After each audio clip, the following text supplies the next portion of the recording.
Hey, you guys, it's Negra Indicted TV here. We're almost at 100K. Make sure you guys subscribe, hit the notification bell, and also remember I go live on Wednesdays evenings. I drop an episode every Sunday, 11 o'clock. Make sure you guys comment. If you guys have any suggestions, any questions, whatever it might be, drop a comment. Let's get into this episode. Hey, check this out.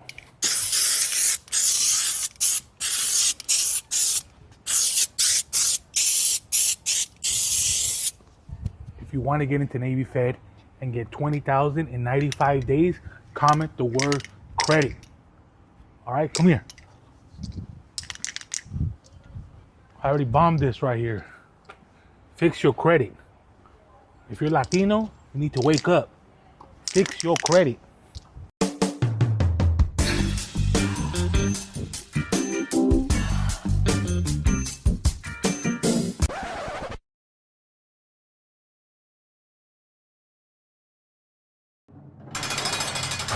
Hey everyone, and welcome back to Indicted TV. I'm your host Negra. Don't forget to like, share, and subscribe, and follow us on Instagram. Before we start, you already know I gotta give a shout out to my sponsors, Royalty Honey. Keep it hard, guys. Also, it's for the ladies. I'm gonna see you with the pack. I'm gonna see you with the pack. Okay.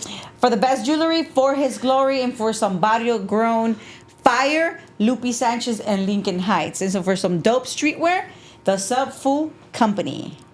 Nice. Yes. Nice. And on today's episode, we have Loca. What's up, Welcome everybody? to Indicted TV. What's up? Thank you for having me. No, thank you. Yeah, for sure. Thank you for reaching out. Yep. I'm glad I'm glad I found you. Yep. Because you messaged me like a while ago, kind of, huh? I did months when I first got out, I believe. Yeah, and I was like, oh dang, I missed it. Yeah. Because it's like, I think get kind of lost. But anyways, again, thank you.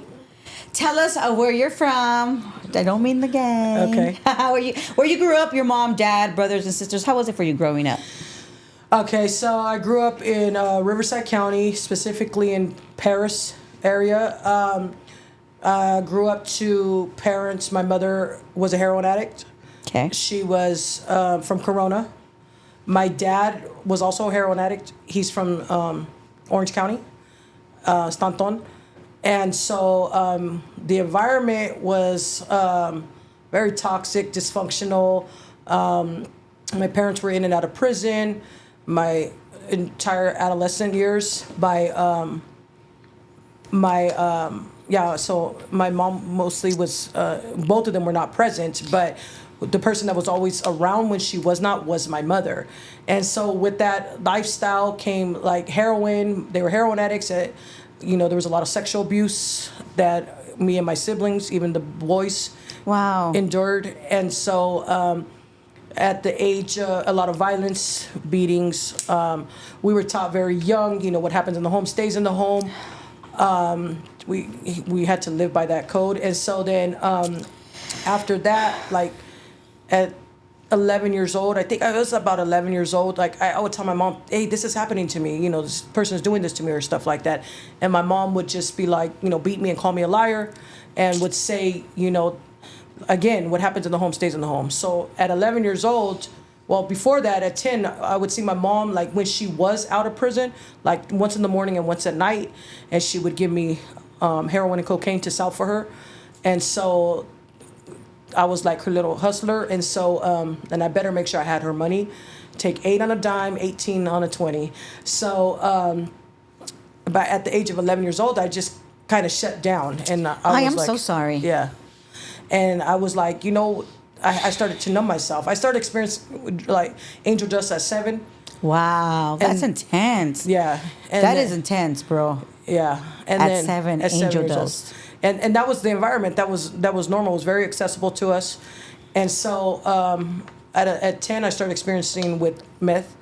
And then at 11, I just became a full meth addict. And then, of course, I went to the gang lifestyle, got jumped into a gang. Was it like everybody in the house, like your brothers and sisters as well? Well, so we were kind of, like my brothers, I have 3 younger than me and 4 older. And my brothers, they would experience with like beer or something. But my older siblings, one of my brothers, he kind of left when I was young. But my older sister, she got into that Corona lifestyle and got into all that. And she did get into toxic stuff. But she was the one that kind of would look after us. And so, yeah, everybody kind of had their own thing, but they started experiencing a little alcohol and weed and stuff. But To numb themselves as well. yeah, I believe so. It's because when you're in that environment, it's your normal. This is the life that you have. This is normal. And so then at 11, I just kind of shut down and just started becoming this angry little girl, and I became a full meth addict at 11.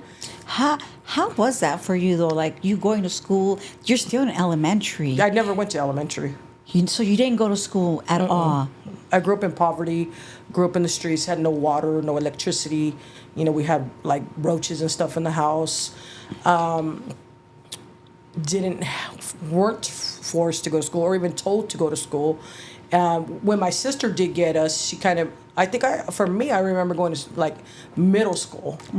And so, but even that, like, I went from being bullied because of my clothing and, you know, how I looked. I always looked like gay. I am gay, proud to be. And That's right. So I kind of, after they started bullying me a little bit, I became the bully. Got it. Let me ask you this right now that you said that, like you said, you've always been gay. Were you always like, since you were a little girl, or after they started touching you, or? Well, I think for me, I'm sorry. It's like if it's like too much. No, that's a perfect question. Okay. I'm open for anything. So my earliest that I could remember, I always looked at girls. I never looked at guys, but I was kind of ashamed of that. And so I didn't really want to tell nobody. And so, but as I got a little bit older, I was 13 years old when I came out. Okay. That I was gay. And then I felt like maybe freedom to be who I wanted and didn't have to shame it no more because I was already drugs, and then I got jumped into a gang.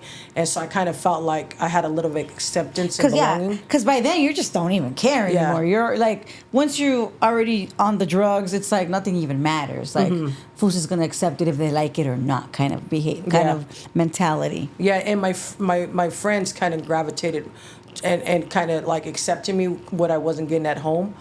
And so then that's when I shaved my head, and I had a shave cut around, and I just started being me, and just went on that path. And then from the age of 13 to 18, I was in juvenile hall twice. What did you go for the first time?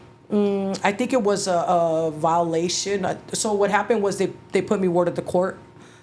Because of my defiance, I used to vandalize things, tag up my hood everywhere, do beer runs, steal, jump on people, and so first time I went, I think it was a bunch of mixed things, and then the judge told me that basically they were my mother and father, so I had to answer to them, and they put me in juvenile hall. Because obviously your parents, your mom or your dad weren't present. Yeah. And well, at 13 years old, my mother decided to get her life together. Oh. But it was too late. For you, obviously. Yeah, I hated her. I did not care for her. And how was her behavior when she was trying to get back into your life after you obviously, you went through everything you went through as a baby, as a little girl, and you talking to her and her, just dismissing everything you said, and that's like extreme on a young girl or a young boy. Like that's like the worst thing that could happen to us, and it's like, for her, and obviously she's in and out, and it's like, I'm gonna get myself together for myself and for my kids, but then it's like, my kids don't want me anymore. Well, so how my mom got sober, like, and just keeping it real, is she robbed a connection, and she had like pounds of dope. And she knew they would be looking for her, so she had a staff come from CIW. She was a counselor, and my mom was hanging out with some guy, and she came in the house and said, "I'm Ernestina Ponce's parole officer, and I'm here to return her back to the California Institution for Women." And so she told the guy to get out of there. Once the guy left, she said, "I'm not her parole officer. I'm a counselor. I left prison. I met your mom aside, and I'm going to take her to a rehabilitation." So my mother's goal at that time, because she was a really extreme heroin addict, was not to get sober, it was to get them off her back. And her, Like, oh, she got busted. Yeah. Kind of thing. And so she left all the drugs with my older sister and told her, I'll be back for them. And so that's how my mother ended up into a rehabilitation program and ultimately ended up saving her life. Thank But, God, right? Yeah, but it was 13. It was too late because, That's like the worst stage for us. yeah, we were angry. And my siblings are 15 years older than me. And then I have one that's like 12 years older, 10 years Oh, older. wow. So that's like a big gap. Mm-hmm. And your mom's probably using all of these years. Mm-hmm. And your older sister and your brother have probably gone through obviously the same Mm-hmm. thing as you. Who knows, maybe even worse. That's neither here nor there, Mm-hmm. right? The point is that your brothers and sisters had it rough as well. Yeah, so my first older siblings, they went through a foster home for 4 years. Got and it. Experienced their own sexual abuse and everything. And that's why my older sister said she would never, even though she was unstable, she was doing what she was doing, we had nothing, but she always tried to keep us Yeah, together. like she as your guys' protector. Mm-hmm. Wow, God bless her. Yeah, and I mean, she's an amazing individual today. So when my mom decided to get sober and come and play the mother role, it was too late. It was too late for all of us, actually, because we didn't accept her. And we didn't have nothing for her, So it took years for my older brother and for my sisters, because anybody could say anything, but we needed to see this. And so it took years for her to regain that. My younger siblings were more gravitated to that, but I wasn't. I don't think I got a relationship with my mom until I went to prison. Got it. And Got then it. that's when I started, we tried to build that. But in the process of me, from the age of 13, when she started getting clean and sober, her idea to help me was to put me in a mental institution 3 times, put me in a safe house. She had me sent to juvenile hall 1 time. What is a safe house? So they used to have this place in Riverside called the Safe House, and it's 1 step down from juvenile hall. So- Okay. What are those places called? Damn, what are those places called? Almost like a group home. Yeah, there you go, like a group home. Yeah, it There was you go. almost like a group home. Thank you. But they our parents can come see us and they could take us out Whenever they want. and they determine when we leave. Oh. So my mother's determination when I would leave, it was up to her. And by then you were like, girl, what the freak? Like, oh, let me Yeah. just, because now you want me to stay here. Like, Yeah, I was like, I didn't care for her. I just wanted to be on my own. I had really, did not like her. So from the age of 13 to 18, I had been to 3 mental institutions, charter, and then in Riverside County, they used to have a mental institution in there, so I went there twice. how are those places? I had fun. Yeah, okay. Well, tell me about your experience. My experience was, I went, the first time I went, it was a 72-hour hold, and so my mom took me there, and I went in there, checked out, I had a room, got to watch TV, talk Oh, to... like you were living your best Yeah, life. I was living my best life. I was sober, so I wasn't living my best life at that time. I was mad about it, but so yeah, they were all right. They tried to be helpful, but as a child, I had no regard for authority figures. Of course. So it was more like, Especially because you never had one. yeah, I never had one. And I think about that now, just to fast forward real fast. I would think the word mentor when I was younger meant somebody positive. I didn't know that a mentor could be anything negative or positive. positive, yeah. And my mentors in my life was who molded me and shaped me and why I became the monster that I was. Really? So I was like, I believe in Did my you meet belief- this mentor in those places? No, my mentors were my parents. That's why I became the monster. Oh my God.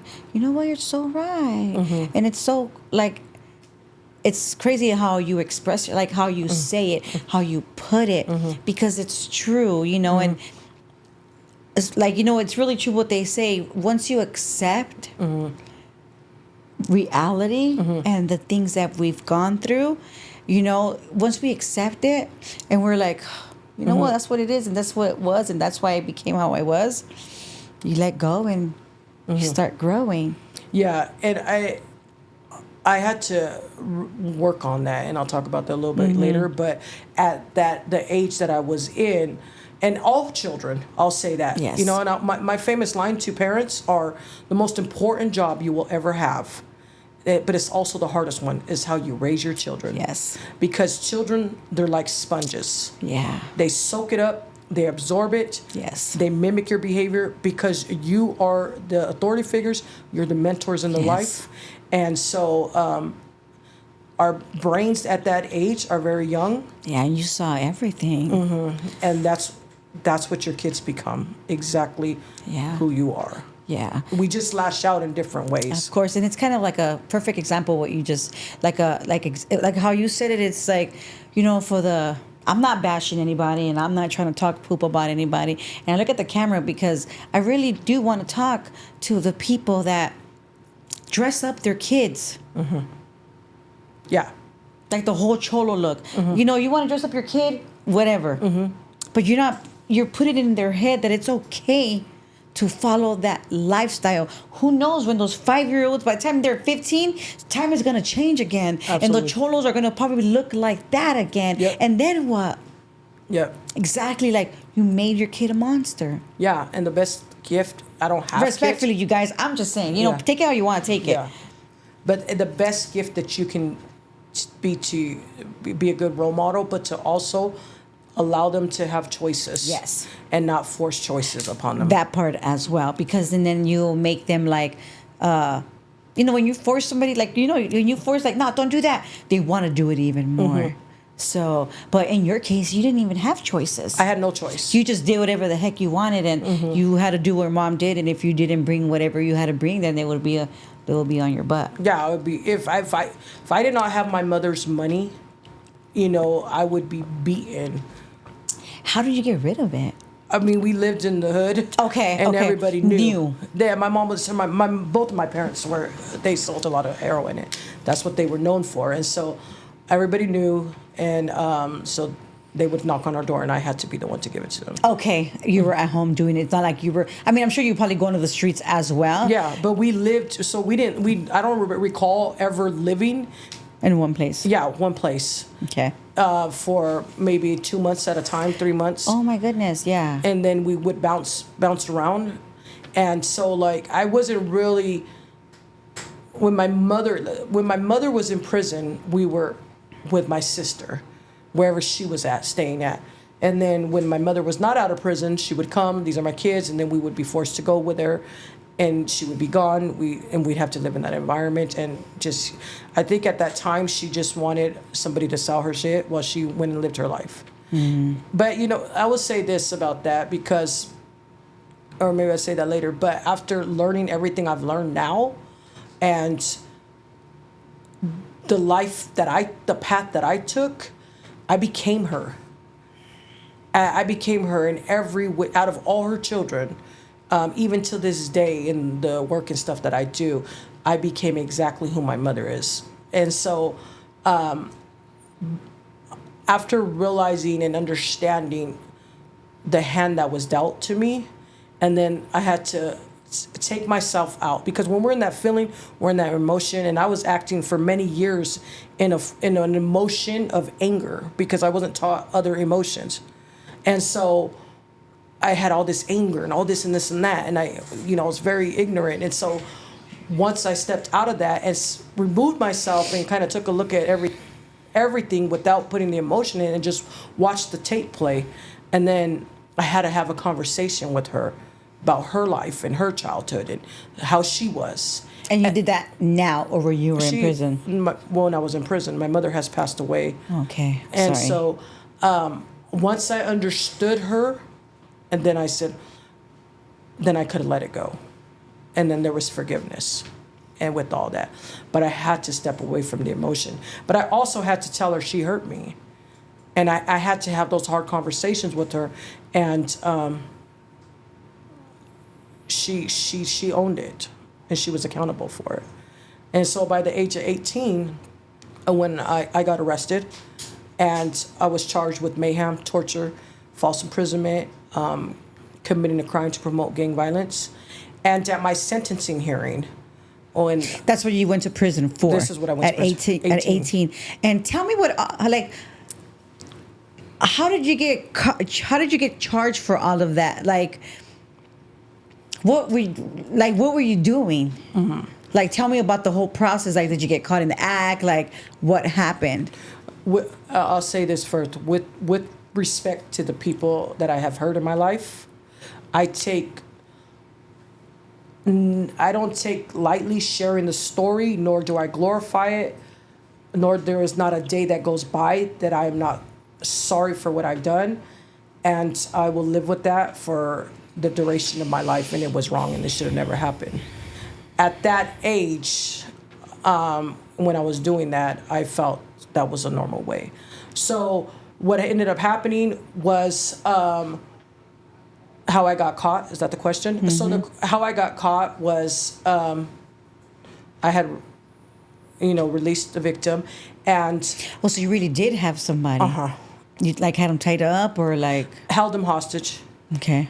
In my house, and I actually got a phone call from my mother, and asked if I had somebody in my house that I had to release her, because earlier in the morning time I had called my niece.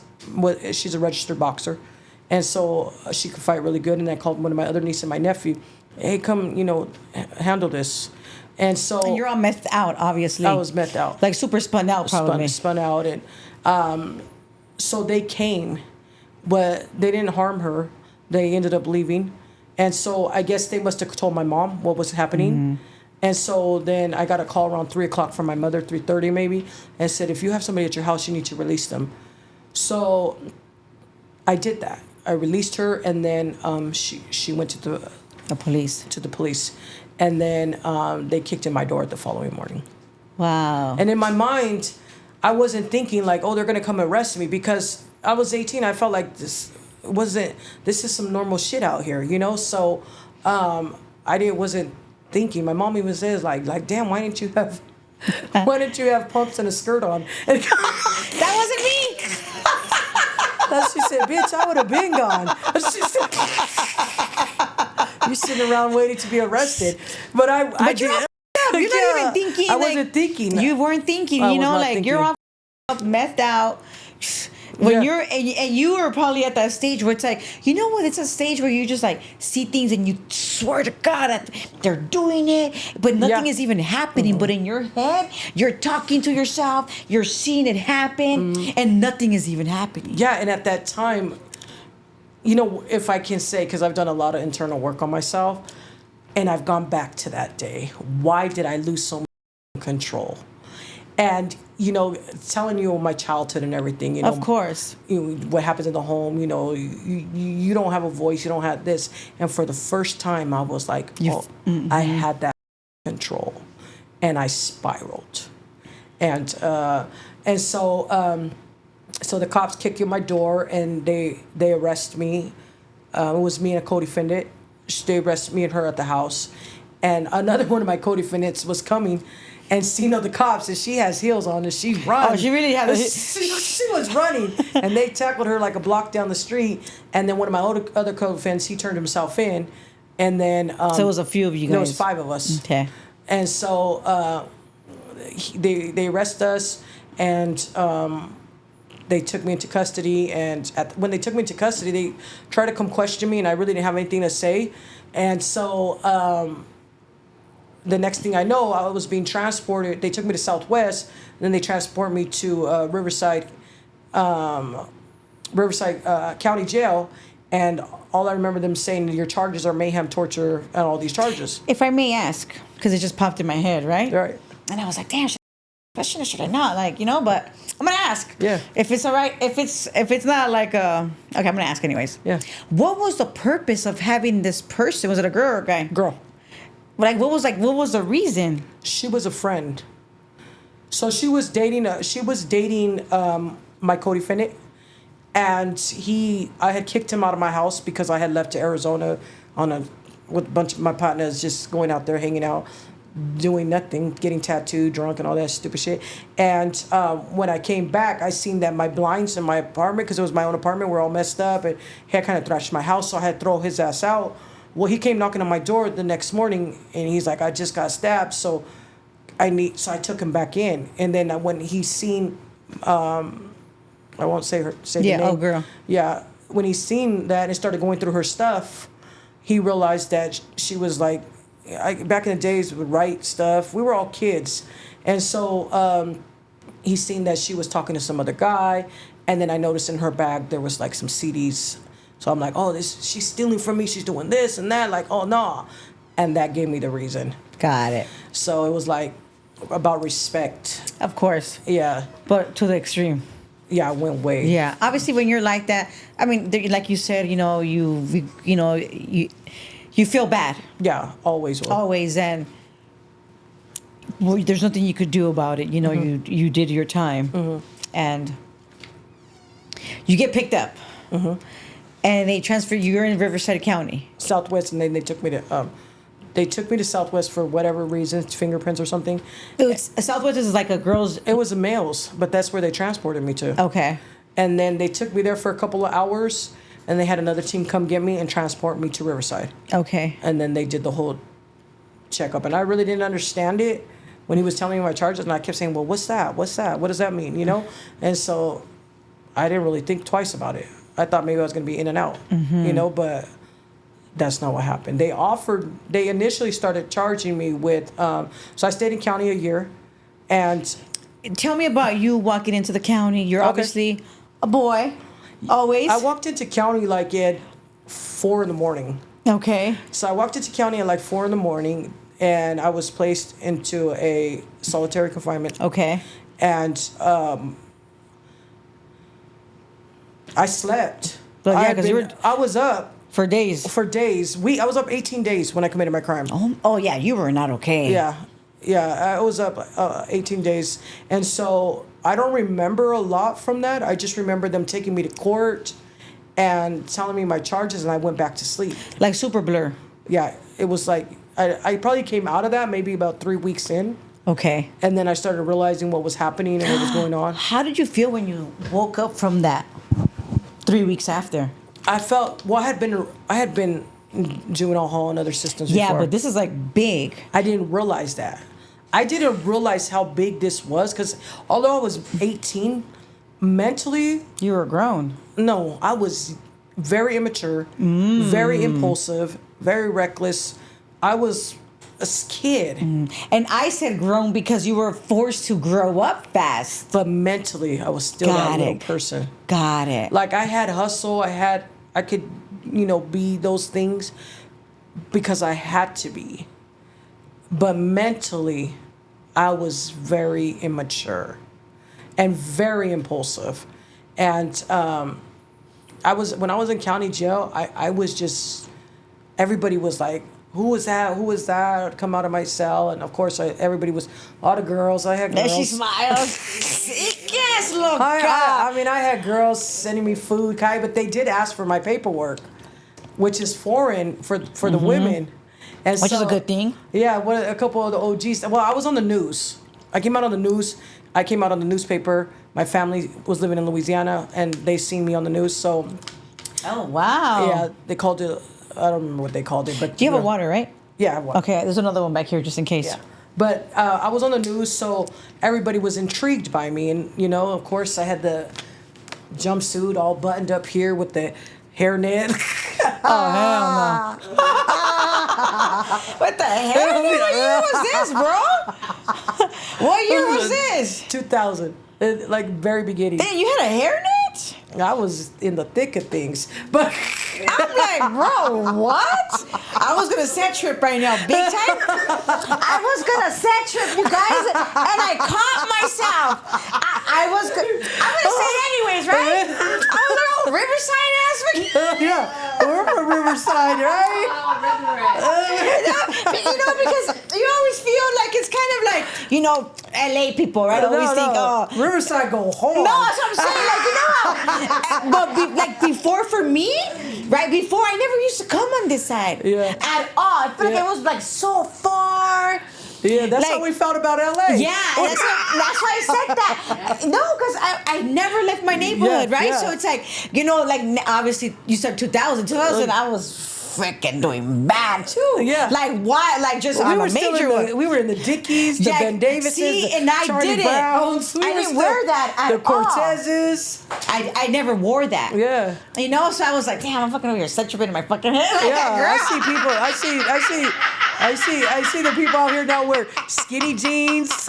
I'm like, No, we wore the big ones, the big pants. No, but in 2000, people were really wearing big pants still. You know. Yeah, the creased up shirt. Yeah, they one were in the front, three in the yeah, back. I'm just really just talking about myself. I never really. I was always, I was always like how I look now Yeah. is how exactly. Oh no. And yeah, like I should have brought a picture how I looked. Well, you should I have. Send it. You know I'll what? send it to you. Send it I'll to send me, it and to we're you. gonna post it. And we're gonna I'll post send it it. to you. I'll send it to you. So you walked in there.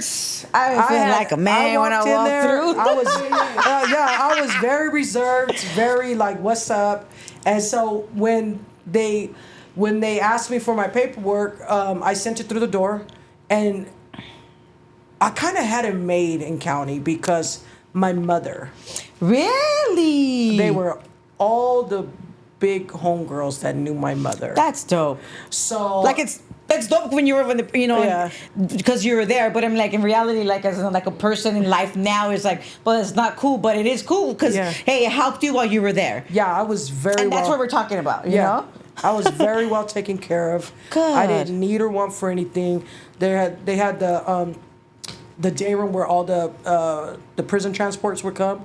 They all knew my mother, so my mom had made some calls too, and so I was like I didn't need or want for anything. And your mom was clean by she had been clean 5 years. yeah, because you said 13. Yeah, she had been clean 5 years.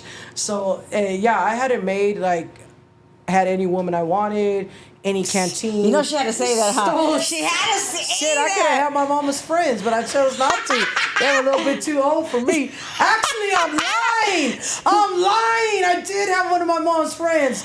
I'm not gonna say her name. She's about at 70 now. And she's still in prison. Oh my with the still long hair. Wow. Hey, you're a dick. Dude, I forgot I messed with her. I was with her 2 years and I forgot about her. Damn. She had a whole long-term relationship and she didn't remember. Didn't find out, fool. Shit, because I had a bunch of women sending me kites. I looked like Hey, a did dude. your mom go visit you? She did go visit me. My Okay. mother started visiting. In that while you were in the Yep. county. She came to every visiting, Oh, nice. every court hearing, but then they started banning people who had any kind of strikes. So about 6 months in, my mom could not visit me no more. Oh, but she was there, and She was there. She would send me my commissary. She made sure I was good. I would call her. She came to every court hearing. My family was very supportive. because you think it's because they understood the lifestyle. Well, my mom blamed herself. And what I forgot to mention that at my sentencing, my mother spoke and said that I'll never forget what she said. She begged the judge to have mercy, and she said, "My daughter is a product of my creation." She said, "If she's like she's like a flower, a plant.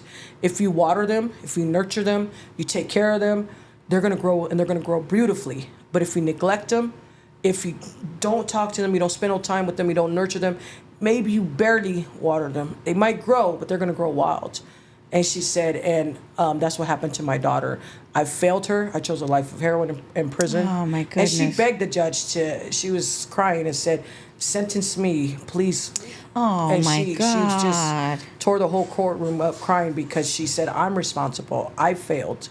This is my job, was to take care of her, and I failed." So she did own it, and of course I said what I said. I wouldn't allow that to happen. How did that make you feel? Well, I got upset, and I asked to speak, and my attorney was, because I was very ignorant. I was in there threatening the DA. I was young, talking shit to them, and telling them. By now you're probably 19 if you fought a whole year. Yeah. And so I would tell the DA, I didn't give a fuck what he gave me. I was going to do my time. I didn't care. So in my sentencing, when my mom said that, my attorney said, "I'm not letting you speak." And she said, I was too ignorant, So I told the judge, "I want to say something." And she said, "That's your right." And so I first thing I did was apologize to my victim. but it was not a good apology. You know, it was just like, you know, the truth. Basically, that's what I said, and I'll regret saying that forever. And then I looked to my mom and I said, you did plant this seed. You were this and this and that, but you also planted the seed of recovery. I made choices. I own this shit. I'm gonna do it. And I said, and I'm gonna do it because I have 25 nieces and nephews. I have 7 siblings. And so if they can look at me and say, look at what happened to my aunt, my sister, whatever I am, and make better choices, then I'm gonna do that. I said, give me time. Oh. And so I was like ready to get. But that was very good that you said that. I mean, the judge probably didn't care though, huh? The judge. Because like you're being accountable. You're I was accepting accountable, things. and the judge, the sentencing. Not to say. I never want to take away from what I did ever. I was wrong, but I believe in my heart the judge knew that the sentence they gave me was a double jeopardy sentence, and it was questioned in there, and said, how is she being sentenced like this? Because it's double jeopardy. If I shoot you twice, am I going to charge you with 2 murders? No. So the only way that I could do that is if I shot you today and you survived and I take you to that room. Yeah. And then that's how they could do it. It's so the judge questioned the sentencing that the DA gave me, but he fast talked her and got on. So when I said that, I feel like she questioned it, or she thought about it, but she's the judge. They don't give a The system is so crooked, and if they would have questioned that 13-year-old little girl that was sitting in the courtroom, that they said they're your mother and dad, and I had to answer to them. They would have seen the signs then. So, you know, always the system, I can't stand the system because they fight for punishment and not truth. Yeah. And so they're there to give you the cruelest sentence and to get rid of you and let you vanish for the next 20, 30, 40 years. So what did you get sentenced to? I was sentenced to 24 years, 8 months in prison. How long did you do in total? I did longer than that because CDCR extended the sentence when they should not have done that. Oh, man. I was just talking to somebody about that the other day because my parole date was supposed to be 1 day. And how they did it, I don't know how they did it. So I served almost 25 years in prison. And so even though I've got charged and stuff in there, the way they calculated it, even my counselor's like, I don't know how they're doing this. But that's Hotel California for you. You could check in anytime you like, but you can never leave. Check out. Mm-hmm. Yeah, they kept me longer than my sentence. I tried to fight it at the end, but I was just kind of a little bit happy, but not happy to be getting out. You're nervous. Yeah, I was. I guess we'll get there, huh? Yeah. When I ask you how you felt. So 25 years. Mm-hmm. How did you feel at that moment? Or you said 24 years, right? No, it was about like 24, 10, almost 25 years. How did I feel? Once he said, bam, 24 years. You're a little wild one. Well, while I was in prison, I got 95 write-ups, which is a lot. I did multiple shooter.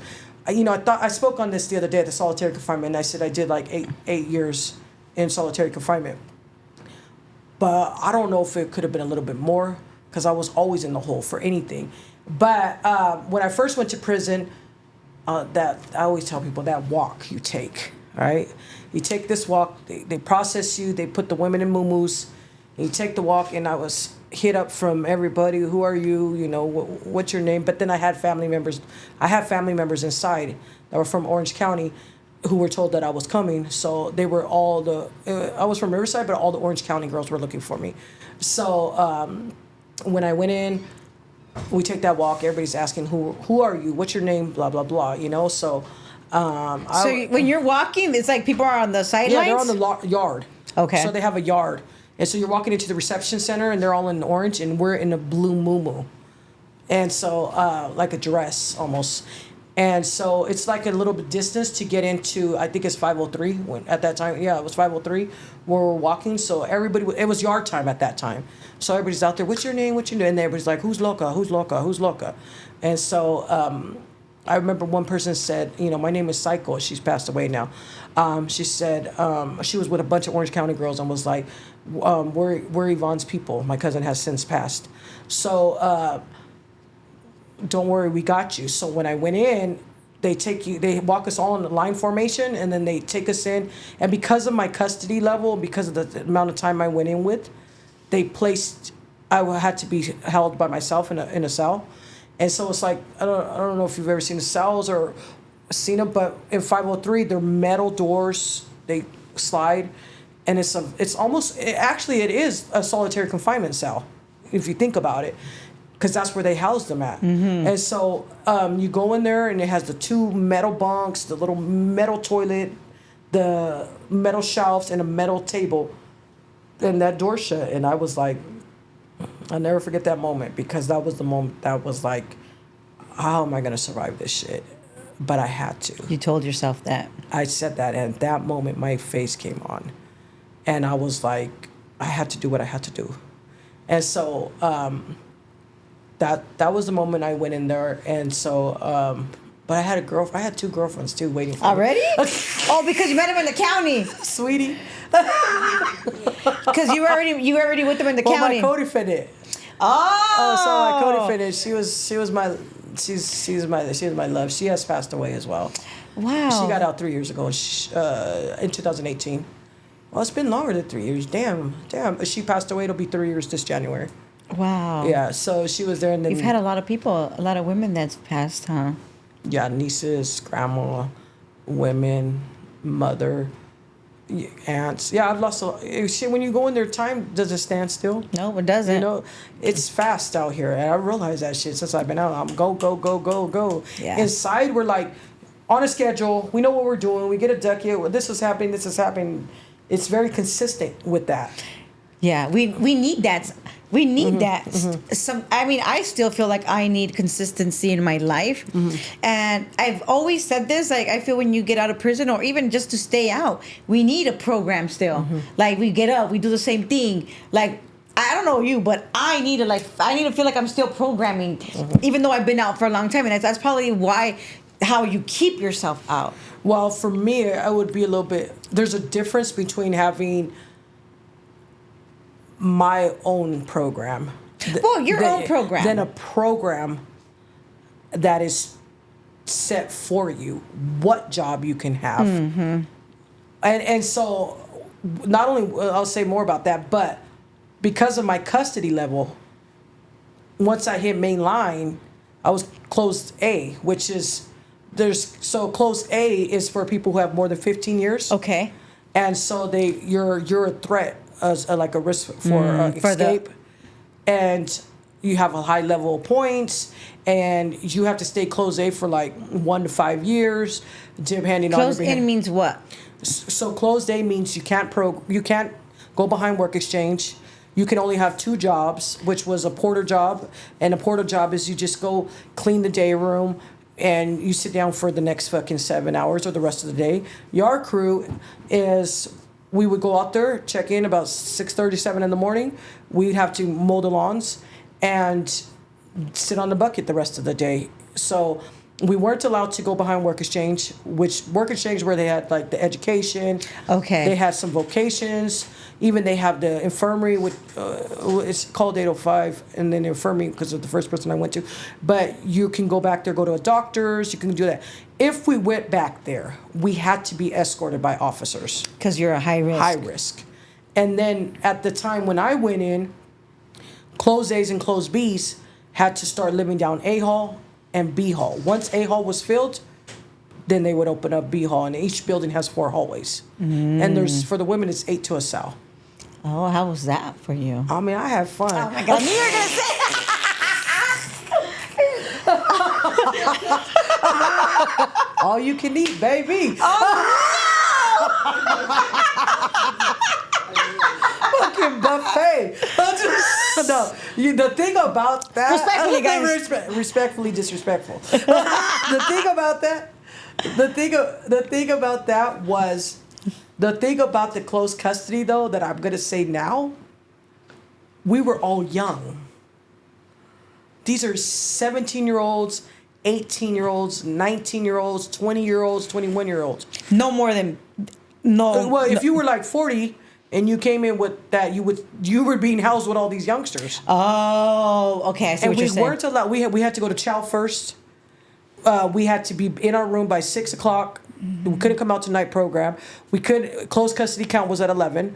So 11:30, and then we'd have 30 minutes. We have to make sure we were there to count, show our ID and all that stuff. So if you give, and mentally, like I said, I was 18, 19, but I was a kid mentally. You know, I had to grow up, and I could never be that kid. So when you put a bunch of youngsters together, Wild ones at that. yeah, that are suffering from a lot of dysfunction and toxic and trauma, what do you think? We're gonna do what we know.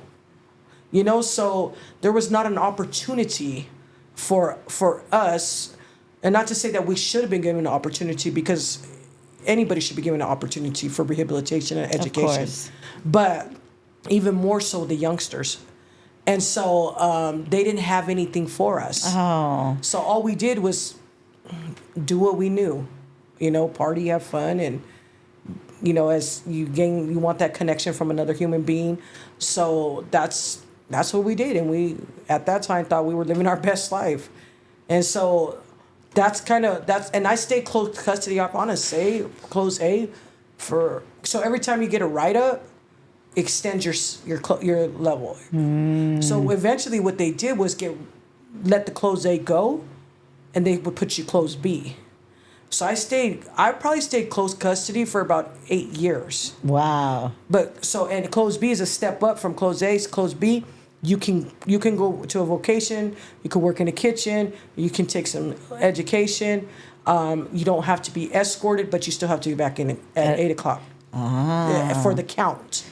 But you sometimes, depending on the staff, you were able to go back out if the yard was still open or something like that. Let me ask you this. Since you say you didn't go to elementary, you speak very well. I'm sure you're a good reader. How did you learn? I learned, when I was younger, I don't even know. I asked my sister this all the time, because I was really good at poetry when I was younger. And, Releasing your stuff, huh? And that's how I used to, everything that was going on. I think it's just being around like my sisters or something teaching us that. But I speak well now, because I used to talk like, ¿sabes qué? Órale, the letters and shit I see stupid stuff, but It's not stupid. It's what it is, But I think that came with a lot of internal work that I've done to myself. Got it. But like even the reading, like yeah, I think it was my sister who was probably doing all that or teaching us and stuff like that. I went to middle school, but I will say this. I did graduate high school. in there. No, I did it at home. I was on probation. Okay. I never went to a high school though. Okay. Part of my parole, I'm on parole now. Part of my probation was at the time I had to go to a continuation. Yeah, because when you're a kid, you have to do some kind of school. Yeah, it was mandated. So I started school in juvenile hall. Got it. And then part of my probation was that I had to go to a continuation. I was not allowed in a high school. So, and that was part of my probation, was that I was never allowed to go into high school. Got it. So I went to a continuation in Hemet, San Jacinto, called Mountain View. And I think that's when I realized I was smart, because I never felt that I was, I don't say that.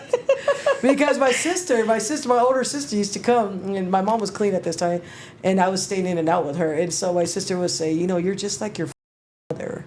You're going to be just like her. And she would come and say, if you ever graduate or did anything with your I'd be the first one to say I was wrong. And I think that fueled me. And so I always, like, if you challenge me or something, I'm going to bring my A game, And I think I ended up graduating a year ahead of class, and I would have to go to continuation like 2 or 3 2 or Damn, 3 hours. that's smart. Okay. I realized that. I was thinking about that. I know. My sister's always told me, she's like, you've always been a leader. You've always been smart. That's right. But you just used it in such a negative way.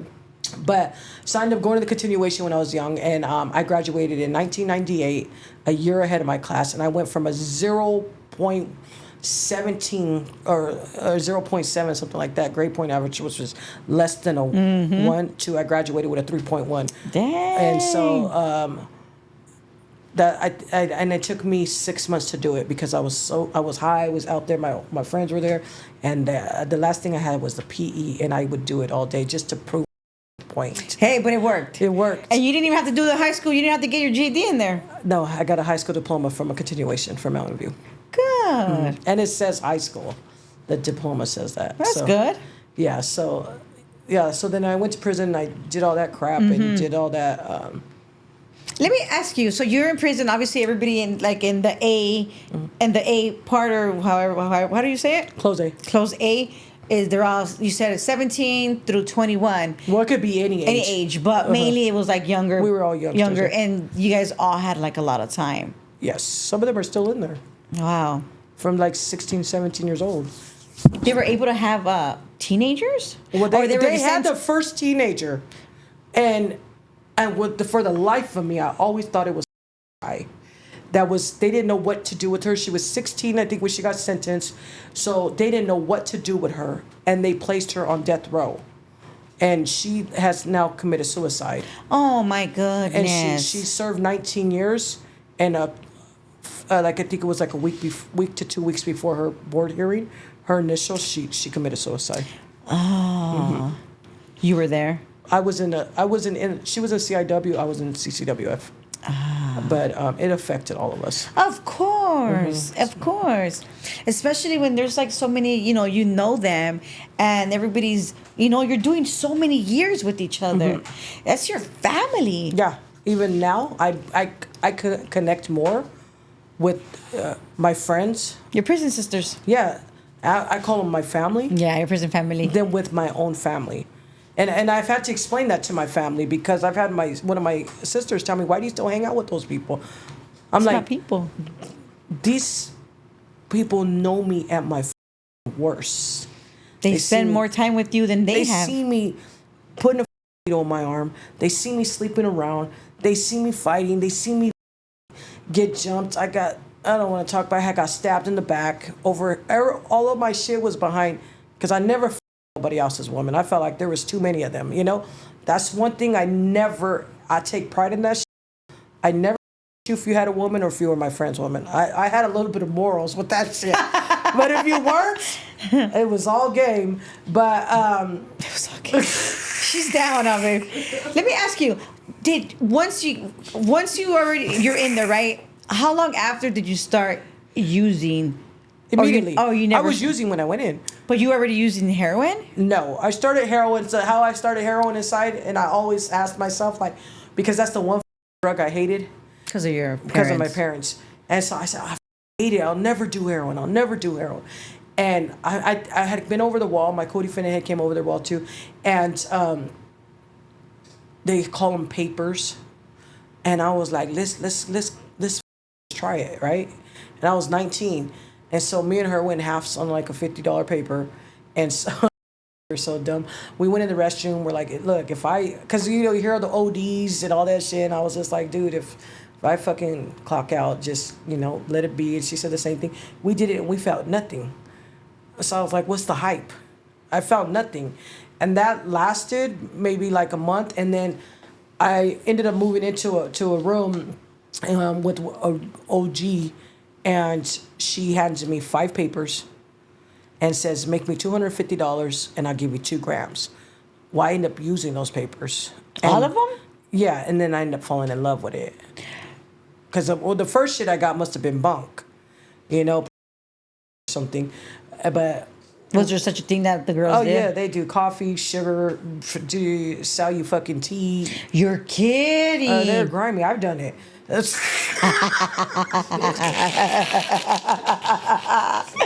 know. You just take some fucking sugar and burn that shit, and it comes out. If you take some fucking... Because it turns brown. Yeah, it turns brown. And then you just put that shit in the plastic and you be like, here, no, I'm not letting you smell it. I'm letting you take this shit if you want it. And people are so sick. They're like, I'm not playing these motherfucking games. Take the shit. And I want tobacco. Give me some tobacco. Take this. And then I'm gone selling the tobacco for the dope. And then they're looking for me and I'm gone.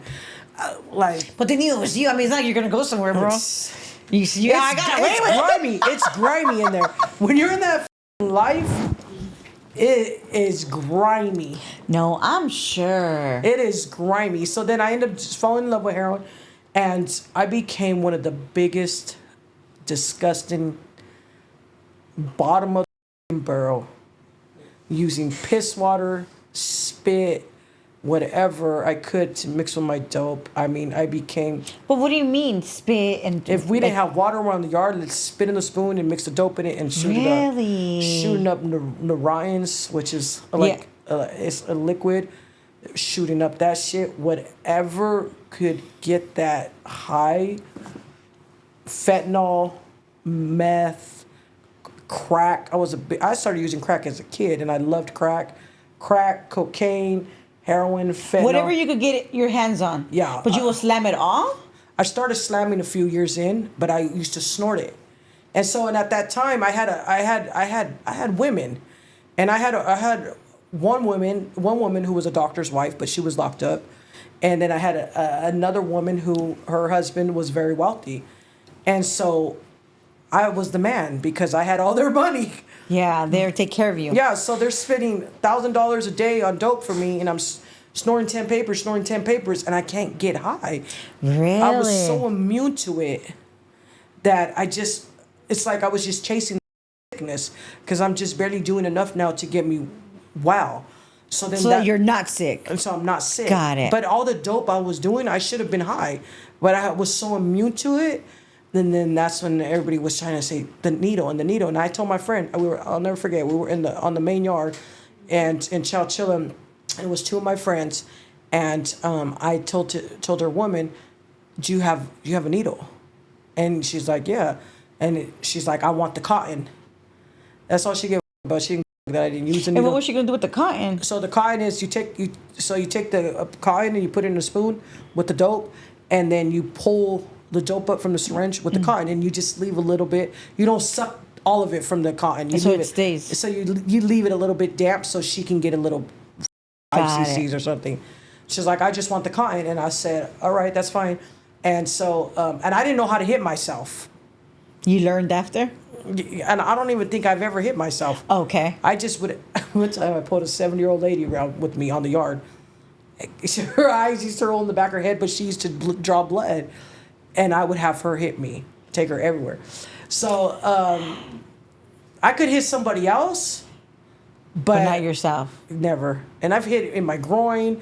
I've hit between my legs. Really? Yeah. You got that bad. I was beyond bad. And what did the cops say? They obviously don't care, or like. They could never catch us. Really? They know. But aren't you looking like shot out? Beyond. But they would try to run up on us. They would try to say, they would use this stupid shit like medical emergency on the yard. So when they say that, all inmates had to get down.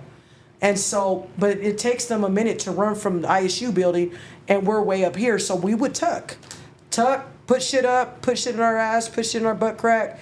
Never, ever. We are trained to not get caught. And you train each other, obviously. Yeah, of course. And they trained me how to hoop. They trained me how to, put shit in my butt crack, to do all these things, and well, that's how you survive at the end of the day, Yeah. No, yeah, you know we're what? trained. I feel like it's very important for you to be sharing these things, because obviously I've had other women in here, but they've never been as open as you have and said the things that you're saying. And I think that's very, very important, because there is so many young ladies, so many young girls thinking that it's cool, just like we did. Well, maybe not yourself, because that was just your environment, like, I felt, and at that time, I was be like, damn, like became so normal, because we're trained how to beat the system. And when I first started my time, they sent me to VSP, Valley State Prison for Women, when it was a women's prison. Those guards were on you. They were It was very structured, very matter of fact. It was, they would lock you down for a fight for 30 days. They would just do, it was really structured. A lot different from when I went to Chowchilla. And that's where you were at VSP That's where I first. started. Uh-huh. Oh, so when you get there, you're even clean probably, right? Oh, no, I've been using in county. Oh. I have been using in county. Shit comes in there. Sometimes the guards bring the shit in. Most of the time they do bring that shit in, you know? So they're looking for a quick... Yeah, but you weren't using the way you were using... I was using meth in county. Okay, but what about at VSP? Yes, that's where I became a heroin addict. Oh, And shit. so I became a heroin addict at VSP, and over there it was like plentiful. It was like, and Valley State was more about the drugs. That's what I meant, Valley State. Yeah, Like like VSP. That's what it's called too. Right, It since has now became a males. Well, I'm speaking about the one that you said there was like very... That's VSP. Okay, It was Valley State, where you yeah. would get locked down fast, like for Valley 30 State. days. Mm-hmm. So right there, you were able to get everything as well. Everything. That was the most probably. The most polluted one. Yeah, that was the most polluted one, and so we didn't have like. I when I went to Chowchilla, I felt like maybe the OGs kind of maybe protected the younger ones a little bit more. Like more caring? In their own way, but Valley State, all they was about their money. They was about their dime. That they didn't give a fuck if you had it. And at that time, like I said, I had these I had multiple women's, but I had these two women, and they were white women, and so they were very wealthy, and so Did they use as well? Eventually, they just start using. Really? Because of you? I probably would say that. Yeah, I will own that. And so, so I had these two women, both loved me, thought they loved me, and I was with one for 10 years, the other one. Really? But I cheated on her 9 times. You know we're the still times? talked about as the most disgusting couple back in those days. Yeah, we were just very toxic.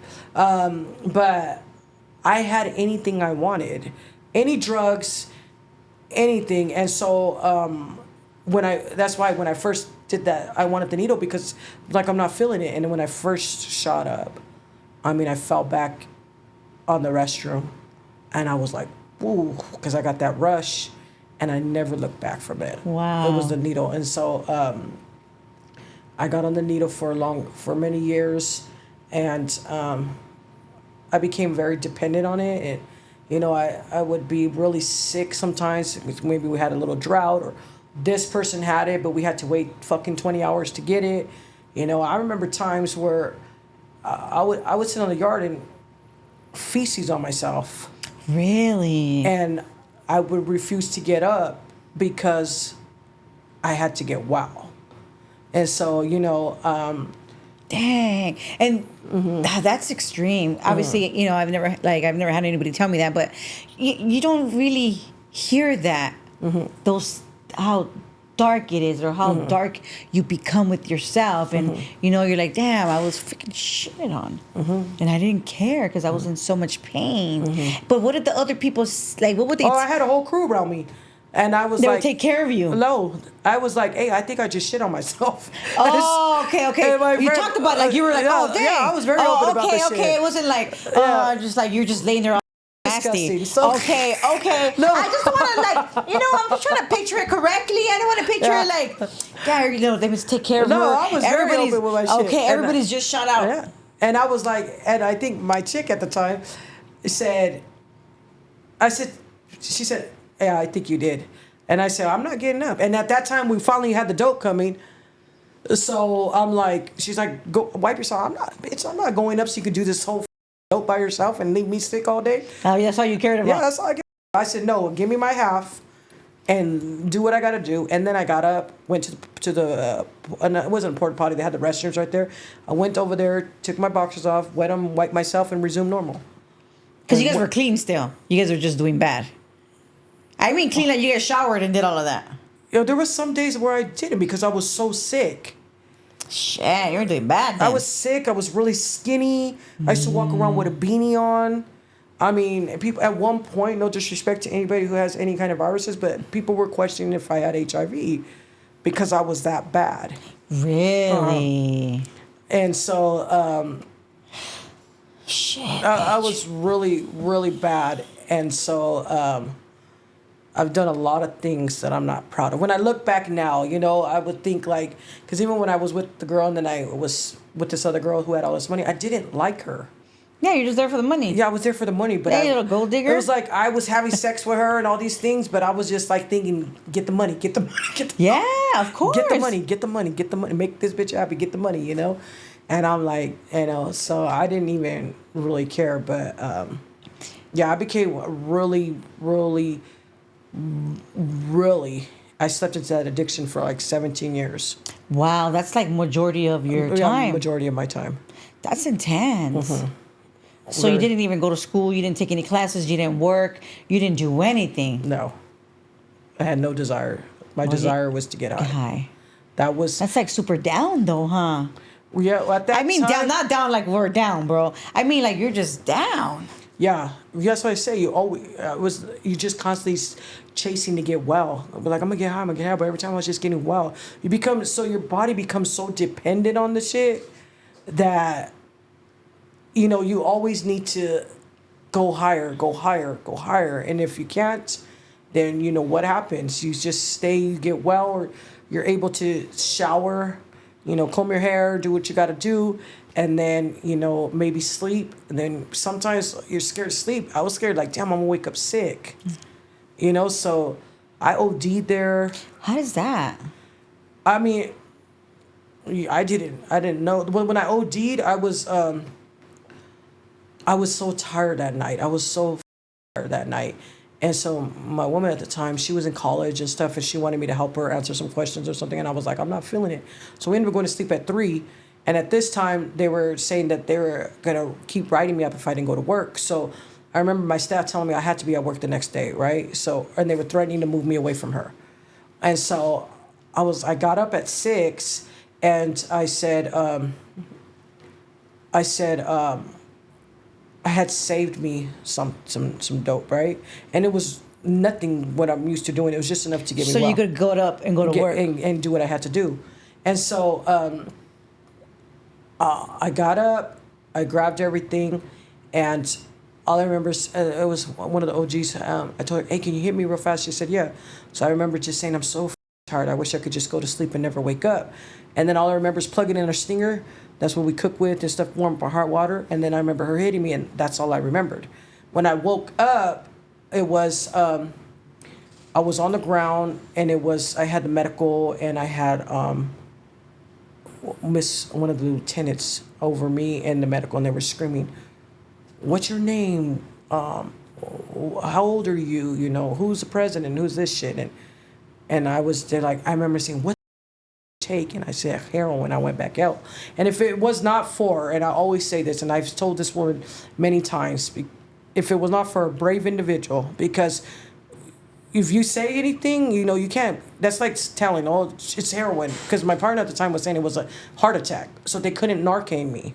Mm-hmm. So if it was not for this brave human being to hit on that motherfucking window and tell her, because they had already gave a time of death on me. They were already ordered to stop CPR. Shit. They were, even in the daily movement sheet, they had put deceased on there.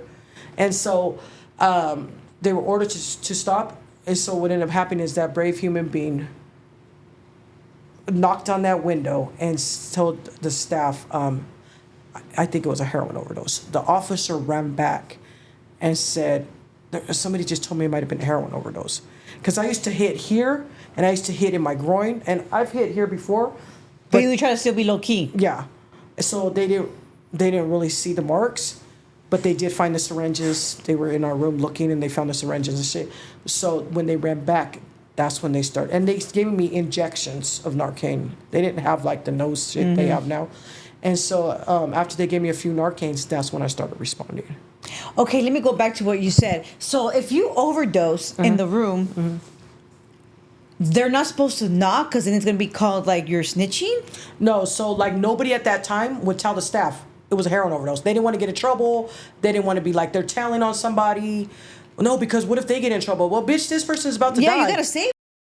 They didn't think like that back then. They started thinking like that now.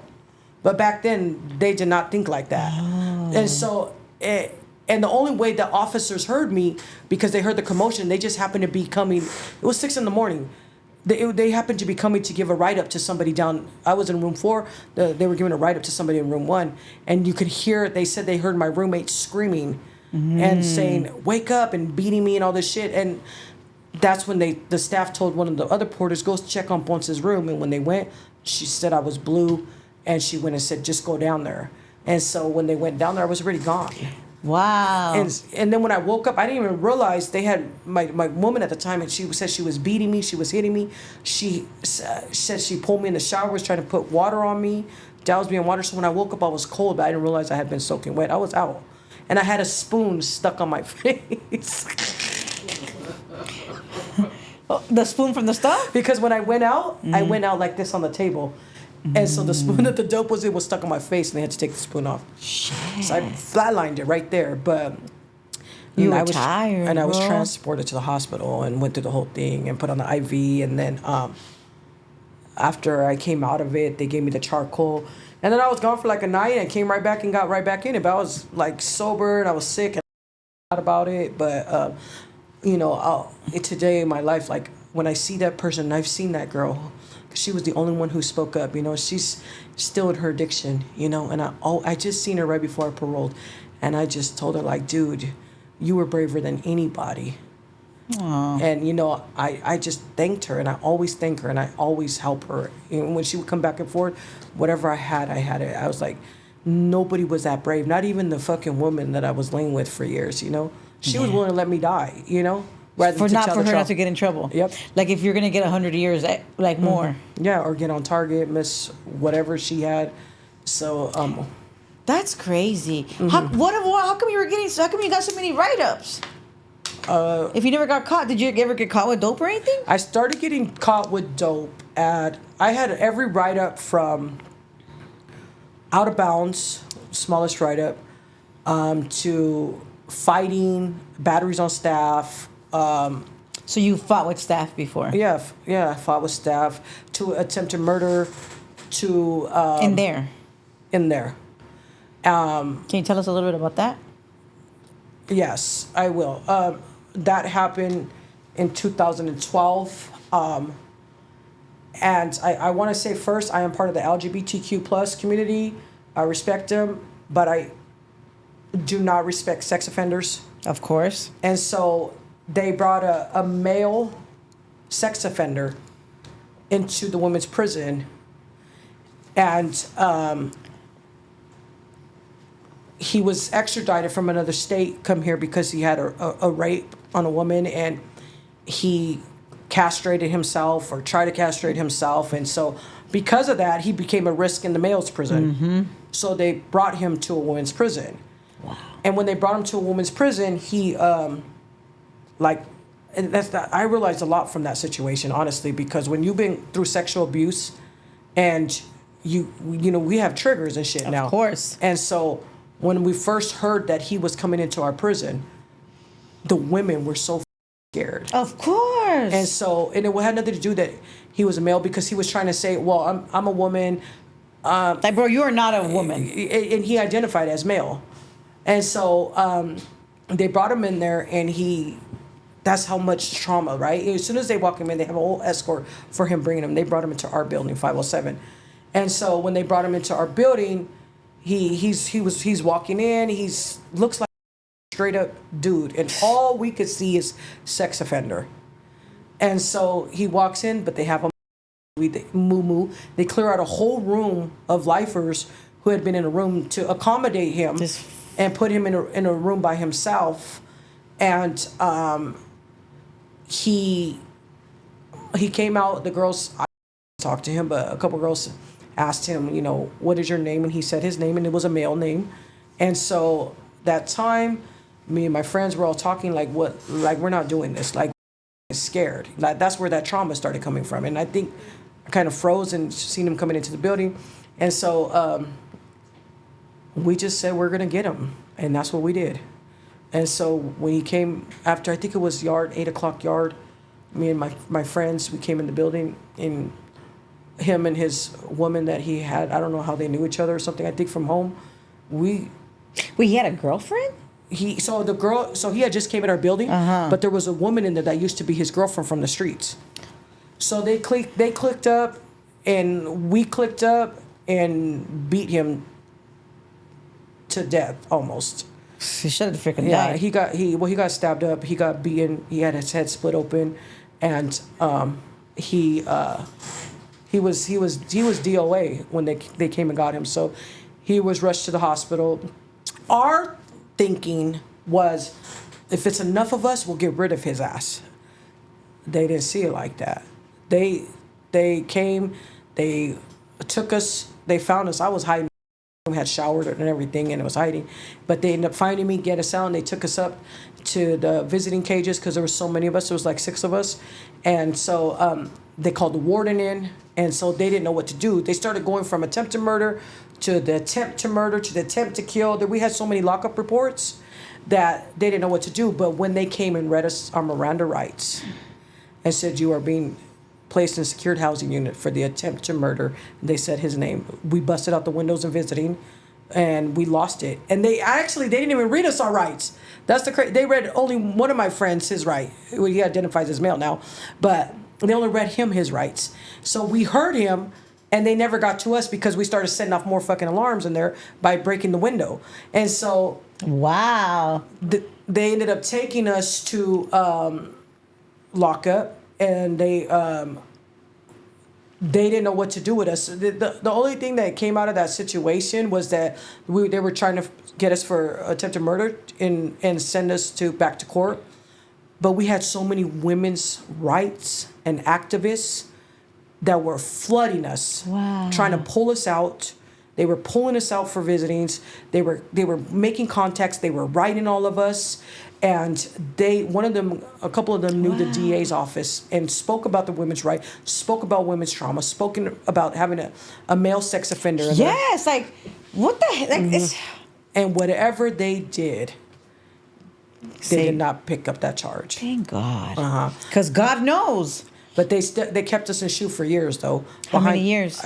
2 years for that. Okay. About 2.5, because I couldn't come back out to the yard because I had enemies everywhere. So they had to move some people around. But enemies from the streets or from in there? From in there. Like, enemies is a big thing in there. Like, if somebody wants to get transported to a different prison or something, they'll call enemies or some stuff like that. Just to get sent out. It just depends. But, it just depends on the situation. But I had so many enemies in my C file. And by the time it was time for me to come out, what ended up happening is they thought they were going to release me to CIW because they said I had too many enemies in Chowchilla. But right when I was going to get out to CIW, I was coming up for that. Somebody had called enemies on me, and they put her in CIW. So now I'm stuck in ATSEG. And then you can go for indeterminate shoot term, because if you have enemies, they can't release you. Dang. So unless those people end up coming to jail or something, you're going to be stuck back there. But by the grace of God, they were able to move some stuff around, and we had people talk to people and do all these things, and we were able months later to get some of the enemy chronos lift, and they had to ship some people and do all that shit, and then I was able to go back to Chowchilla. Wow. Yeah, so that's intense, huh? Yeah, it's intense. That's an intense environment. It's an environment. I want to say this: the environment is meant for punishment and torture. It's not meant for rehabilitation. Mm-hmm. It's not meant to help you, advance in life. And that's some of the work that I do is like to talk about the system, because the system is designed to fail. They give you nothing, and it's like. They don't give you no tools. They don't give you no help. They don't do none of that shit. All the shit that's inside of there, and I have to say this on camera, CDCR is a system. They take all kinds of credit for all the programs that are ran inside of there. And nothing even happens. Those programs came from people like us who were sick and tired of having no hope, fucking losing friends to suicide, losing friends to addiction, losing friends to the fucking environment. We're like, there's got to be something better, And all of the programs from like the Juvenile Offender Committee to G2G to Love Beyond Violence, all these programs were created by these amazing individuals who are still inside and who have come home. And so once these groups and stuff started happening and these self-help groups started happening, we started to tap into our internal stuff. What's happening? Why do we feel these? Why do we respond like this? Why are we acting so careless, hopeless? Like why are we still responding to violence and all these things? Once we started learning that and we started healing, because I can't say better, you have to heal, right? Mm-hmm. Then they started seeing it works, right? Then they started coming in with all this footage and taking ownership of everything, but CDCR gives you nothing but sell 3 meals and tells you what to do. That's it. That's it. Other than that, inside, everything is created by the amazing men and women who are inside. And, we just learn how to rechannel that trauma into purpose and power. And you learn to use your voice. Like, I could always use my voice to get what I wanted. If I acted out, if I did this, the cops were like, oh, we don't want to deal with her. You know what I'm saying? But if you turn that into doing it in a positive and a powerful way, you learn how much more you can get done. Yes. And so I always want to say CDCR is full of shit. They keep people longer than their sentence. They keep them in cells. They forget about people. They barely feed you. And the shit that they do feed you is the bottom of the fucking barrel. When I paroled, I don't know nothing about nutrition. I don't even know how to go pick a ripe peach. Or what's the texture? What's this? Because we're so used to getting the bruised shit. You never, yeah. The vegetables are like watered down, and to know what healthy is or what's not, as far as like the nutritional side, we don't get that. You know what I'm saying? So they're full of shit. For sure. And they'll bring the camera footage in there and say, look at this program, look at that program, let's do this. And nothing is even happening. And that's why we're all coming out and telling the truth about it. Which is great. Yeah. Which is great, Yeah, for sure. Because you're in there and like you were so lost for so many years. And, just like yourself, there's like 100 more still in there. And the staff abuse their power. The women are easily preyed upon. They're taken advantage of. They're sexually abused. And right before I paroled in October, August, they held 164 women, hogtied them, bombed them, beat them with batons. Where, here? In Chowchilla prison. Is that why they're closing it? Or No, they're not closing it. They're trying to get the feds to take over. The Department of Justice is now investigating it because of the sexual abuses. They've realized now that the women have been sexually abused for years. And they didn't pay attention to it. You're retaliated against. You can't say nothing. These women are going board. These women are trying to parole, and yet there's that code of silence again. They have to have their mouth shut because now you're going to be retaliated against, and the authority figure. There goes that authority figure again, right? And so now the Department of Justice right before I paroled, they were in there walking, passing out the cards, questioning about the sexual assault, what's happening, questioning the August 2nd event where 164 women were, about 7 of them were taken to the hospital. They were, I think they had like broken ribs. They were having seizures, nosebleeds. They beat the shit out of them, and it's all on camera. Wow. It's on camera. It's on camera. And so, and that's good that you're doing the women thing because, we always hear about the men and you think like women, maybe the men have it better.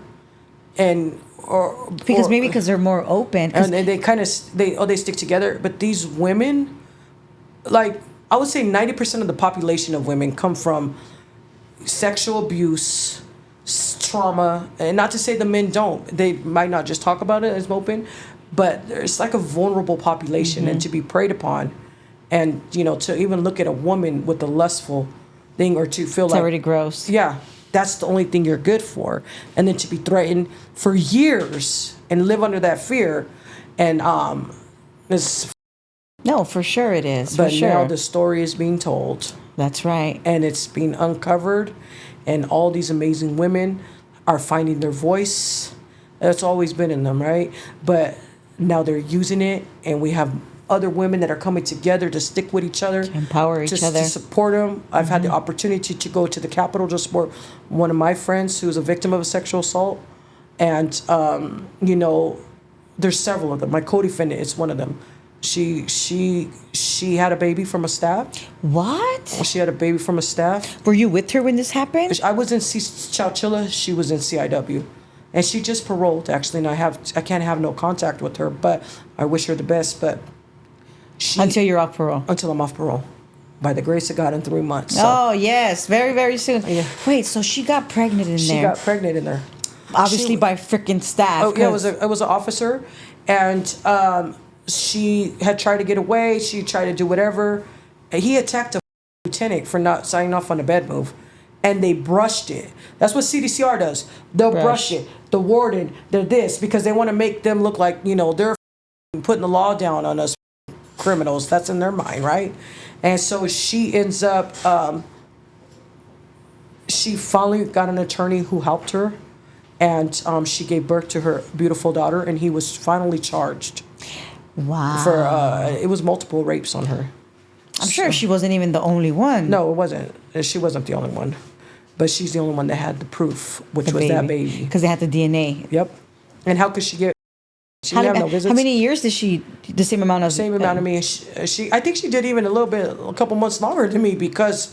I'm telling you, yeah, because I was like, she should have got out at the same time as, you know, we were supposed to get out, but she got out a couple months later. Maybe because of the whole pregnancy thing, huh? Yeah, they treated her like shit behind it too, tortured her, Because put her at solitary confinement. they probably make it seem like, oh, she's throwing herself like women do. Like, that is so not true. But I feel like, you know, some guards know who they could prey upon. But they don't care though, because let me tell you what I've learned from sitting there for all those years. They have the power, right? And that's one of the things that I've worked hard on being home is to make sure I'm treated as an equal. Because for years, even growing up with my mom, having to prove myself like this, or going in the streets and then going to prison, and then being subjected to being, you're here, we're here. We have the power, we have the control, we can tell you what to do, we can write false reports on you, we can pull your date, we have all your information, and then they all click up and buddy, and so they have the power. And it's almost a way you have to submit to that. Because people want to come home. You know what I'm saying? And I've had friends in there who went in with 13 years and she's still in there 30 years later. And it's like the plant shit. Wow. I had That is terrible, I had man. a guard who wanted my woman so bad. If you're a lawyer and you're watching this, Yeah. we Yeah. need you, man. Yeah. The ladies need you. Yeah. Oh, seriously. I had a who broke other women's arms. He broke their legs. He tried to get my woman into the shed. And when she came out crying and telling me about it, and this is the woman I was with for 10 years, I said, fuck is your, I told him, what's your problem? What's up with that?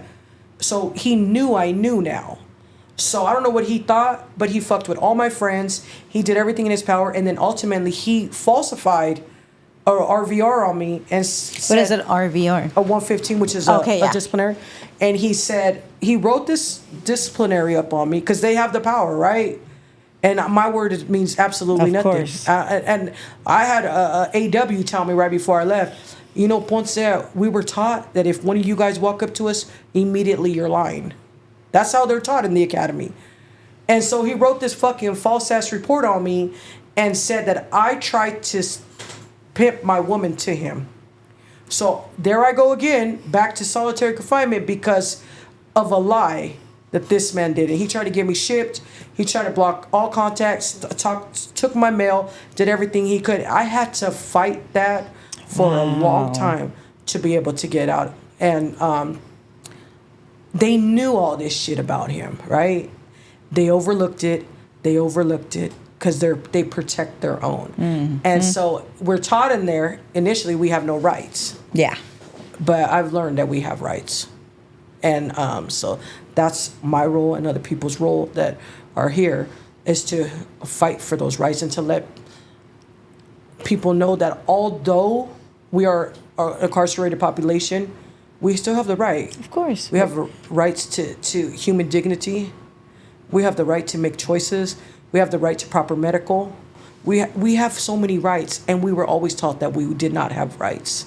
And so I'm happy that you're doing Thank you. For the women, and I commend you for that, because there's not a lot looked on that. You know, I can speak about all the violence and the ugliness in there. Yeah, but that's not all. And that's not, to me, it's important, but what's really important is that we tear the system down that oppresses us and keeps us further in bondage, further traumatized, further dictates your life, and then further can still have you by the balls because you have to be at their command. Yeah. And so since my release. Yeah, because I was going to ask you this. While you were in there, did you think and feel how you feel, like how you're speaking now? Well, or was it when after you got out, or like when you got sober? When did you get sober? I got sober, indefinitely sober, 5 years ago in October. Okay. And so when you're sober and you've healed yourself, what I learned about myself is that I was a fucking drug addict, right? But drugs was not my problem. I was using the drugs to mask the pain. And so once I started working on myself, doing these groups, and you know, I did go through some therapy and you have to. things, and did all these amazing things to work on my inner. I realized, like, I started to love myself and value myself, that I didn't have no need for the drugs. You know, I didn't have no need for that. You know, I wanted something better for myself. And so once the veil's ripped and I'm getting into a right state of mind and I'm starting to see things from different lenses, you become awakened. And I started seeing that. So I started doing advocacy while I was inside. I started clicking up with organizations. I started telling them what to do. What's happening in here. I started sending out the letters. I started challenging the staff inside. I got on the inmate advisory council, and you started really, really working on yourself. I got on the inmate advisory council, and then I was able to come to the staff now. Try to write the memos out. What can we get to start fighting for these women's rights and start getting them what they need? But okay, we'll meet you in the middle. Let's do something so it doesn't make you feel like you've lost all your power, but you got to start treating us like humans. You know, so I started working on that. Did they see the difference in you, though? Oh, beyond. Not that their opinion matters or anything, but obviously, like, them looking at you a little different was like, you know what? They were in disbelief.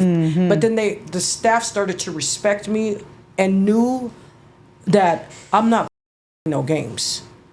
And, you know, I'm just not playing no. I'll have everybody call up here. We were inside while our friends outside were protesting in front of our prisons because of all the shit that was going on. And so I started doing that, like I said, transforming, right? That negative into a positive, right? And trying to use my voice in a positive to get shit done. And so I started that like a few years back, and I got on the Inmate Advisory Council. Then I started, you know, facilitating groups and started, you know, mentoring and started like pulling up these youngsters. Like we had a thing in there where we would pull all the juvenile lifers and people, have functions for them. And so that started being my role. So now, because I'm the problem, I started being the solution. Feel good too, huh? Yeah, it feels good to empower other people, especially women, because we don't get that a lot, you know. And so it feels good to empower. It feels good to tell another woman how much I believe in them and how much they are worthy and how valuable they are and how precious and beautiful they are, you know, and it feels good to uplift them. And, you know, before I left, I was the ones that would go talk to the girls and tell them, like, hey, what can I do? I gave myself every inch of my soul to them.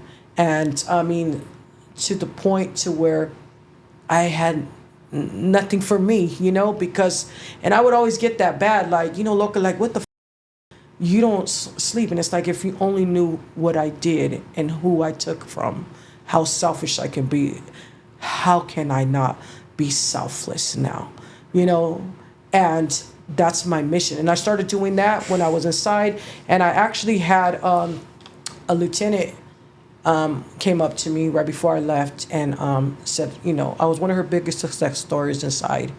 And she said, if you ever want to come back in, I will do your clearance personally.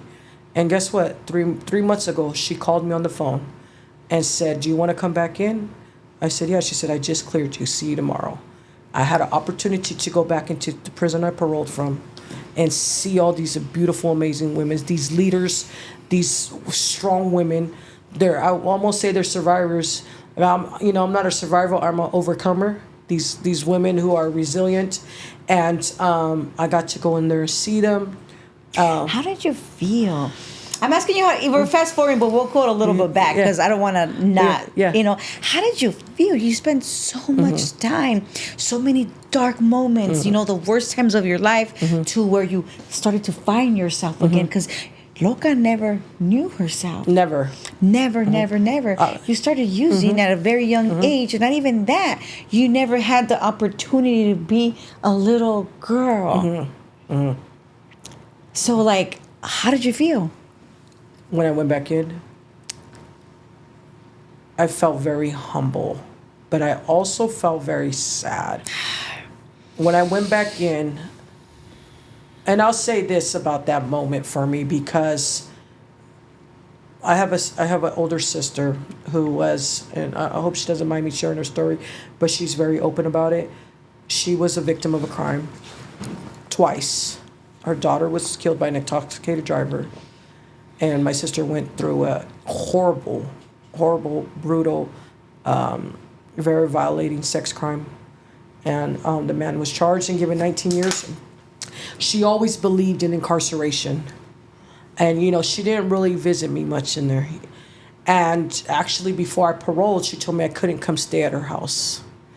And seeing those women were so profound. But my sister paid for all of their Panda Express. The same sister who said I could not come in her home that believes in incarceration paid for their food. Is that your phone? Yeah, that's fine. Paid for their food for those women to be able to have a meal in there. And why that's so important to me is because I don't live my life to say, you know, I'm going to force this change on you. When you're your authentic self and you walk in your change, that ultimately will change people's And she when she paid for that food and I was able to bring it into those women, you know, and see my sister stand up and say, you know, like, if you can do this, then I believe in second chances. That was such a profound moment for me. And so we were able to take in the food. I was 6 months home, you know, getting my job going, getting my little money on and stuff. And I was able to buy all their drinks, their coffee, half the donuts. Me and a friend went half on 20 dozen donuts, able to take them little gifts. And when I went in there, of course, the staff was like, oh my God, Ponce, I can't believe you're back. Why would you come back? I said, why wouldn't I? This is where I spend most of my time. Yeah, I will never forget these women or this place. You know, that's not my kind, you know? And so when I went back in, of course, everybody was so happy to see me. Because you were just gone. They were crying. I had a friend who told me she's in life without the possibility of parole. And she was crying and she said to me, you know, just you out of all these people are been the one that give me hope, you know, and that means something to me. And I didn't go in there to brag and tell them, you know, in 6 months this and that. I just went in there to tell them, you women are amazing human beings. You have everything inside you. We can offer you all this shit. But I realized today that the person that I am today it was always inside of me. It was buried with all that shit that I was carrying.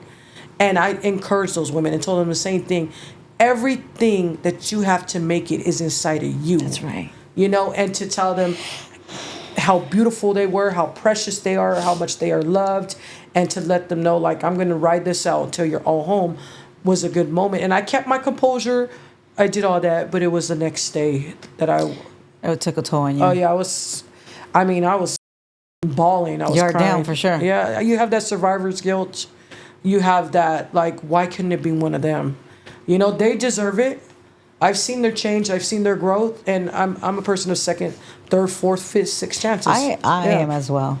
So it was good, and it just made me want to go even harder, you know, because the prison population is so shunned down on because that word criminal. I feel, and it's like more, I feel for the women prisons, like you don't speak about women prisons. They just, like, where are the girls in prison? It's always the guys, respectfully. I'm just talking shit, guys. I mean, I'm not talking shit, but I'm just saying the truth. Like I told you earlier, I really started this channel so that I could interview women. And that was my goal. Let's just do girls, babe. You know, like me, like that we've gone through things and we overcome. And I mean, we're always gonna work on ourselves no matter what. Absolutely. Because it doesn't ever go away. Right. You know. But I wanted to do that, and it's been kind of hard, you know. But the ones that I have came and are willing to, it's like my friends for life. Like you know, like, it's everything. Women are the most powerful. You need a man, but women are life givers. You carry that baby. You know, you have that strength. But you know what my husband will say to that? I had you and me first. And I say that because he says it to our 6-year-old all the time. Mom, you had me in my stomach? No, but Dada had you first.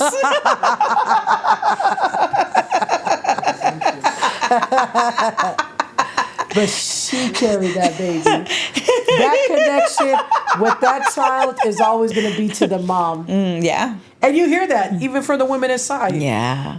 A lot of these women have mommy issues. Yeah. And still need that. You need that connection. No, even the guys. Guys have mommy issues. Yeah. Most men go through what they go through because of our experience. Like your brother, like, you know, just a lot, you know? Except that we're women, so we're talking about us, right? Right. Back to you. Yeah. How did you, because earlier you mentioned that you didn't want to come home. I was so scared. I was so scared of the fucking unknown. Will I be judged? Will there be a stereotype of stigma on me? I've been in prison more years. I was 18. I'm 44, you know? More years than I lived out here, you know? How am I going to survive? How am I going to navigate this world? I had a phobia against cars. I had very anxiety, a lot of PTSD. You couldn't me to get out of that place. But when that fucking ducat came, I had no choice. I was done, you know? I never thought I'd see that day either. And it was so scary. And I would talk about this for like the last 2 years. I would say, I'm so scared. I was getting anxiety. I was panicking. And I was like, I couldn't even talk about it sometimes. You know, everybody inside knew I did not want to fucking leave. You know, and I felt like if I died today in prison, I'd be happy. Because I was free. You know, I beat the system. I was free before I left. Amen. You know? And so, and all the stuff that I was doing for the women inside, it's like, dude, you got to have the passion to do that Like shit. you've never felt better than how you felt the last years of you coming home. Absolutely. I was like at my best. So to try to say, how am I going to transition into a world And I just didn't, I could not see how I was going to do that. But when I got that ducat to parole, my girlfriend at the time walked me to parole, and I went to say goodbye to everybody. But I especially went to the elders, because there's a unit that's for the elders, and They're how old? they're like 50 and up, I believe. Like, and they have severe medical conditions. Okay. And I would, for the last couple of years, I was going in there playing bingo with them, and bringing them snacks, and for the holidays I'd bring them every person in there got a gift, and so that was my vibe. I was always checking on them. And so I went in there to say goodbye to them, and I've actually thrown a function for them since I've been home. And so I went in there to say goodbye to them, and all the little ladies were waiting for me. And that was a special moment for me, and I promised them I would never forget them, and I have not. God. And then I went to R&R, and then I started panicking again. And so I was like, my friend paroled with me, and I was telling her, like, I don't even know what the I'm going to do. And so she was like, it's up. It's time to go. And she was scared too. She did it like 20 years.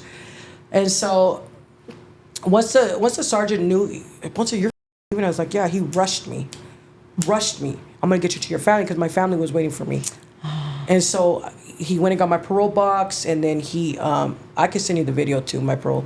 And then Yes, we can post that. yeah, and then they put me in the car, and then they drove me to my family, and then I got out the car, the van, and I just started getting emotional. I started crying, and then my older sister, she shows in the video, she's like, "Can I touch you?" And so I was like, yeah, and she hugged me. She respected that though. Like, she asked for permission, which was like something very, very important. Well, not only that, she didn't want me to get in trouble.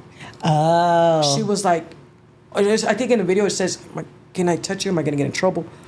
And it's like, that made me sad. Like, you can't even hug your family. That's how much they want you to be a robot.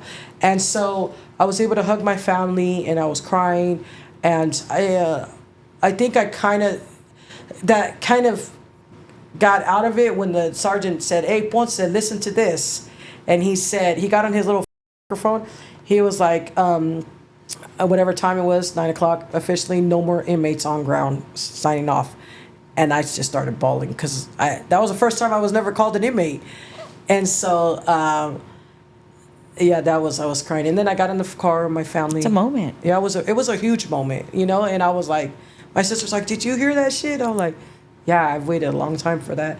And then we get in the car, and then I felt like 3 of my sisters picked me up, and my 18-year-old niece.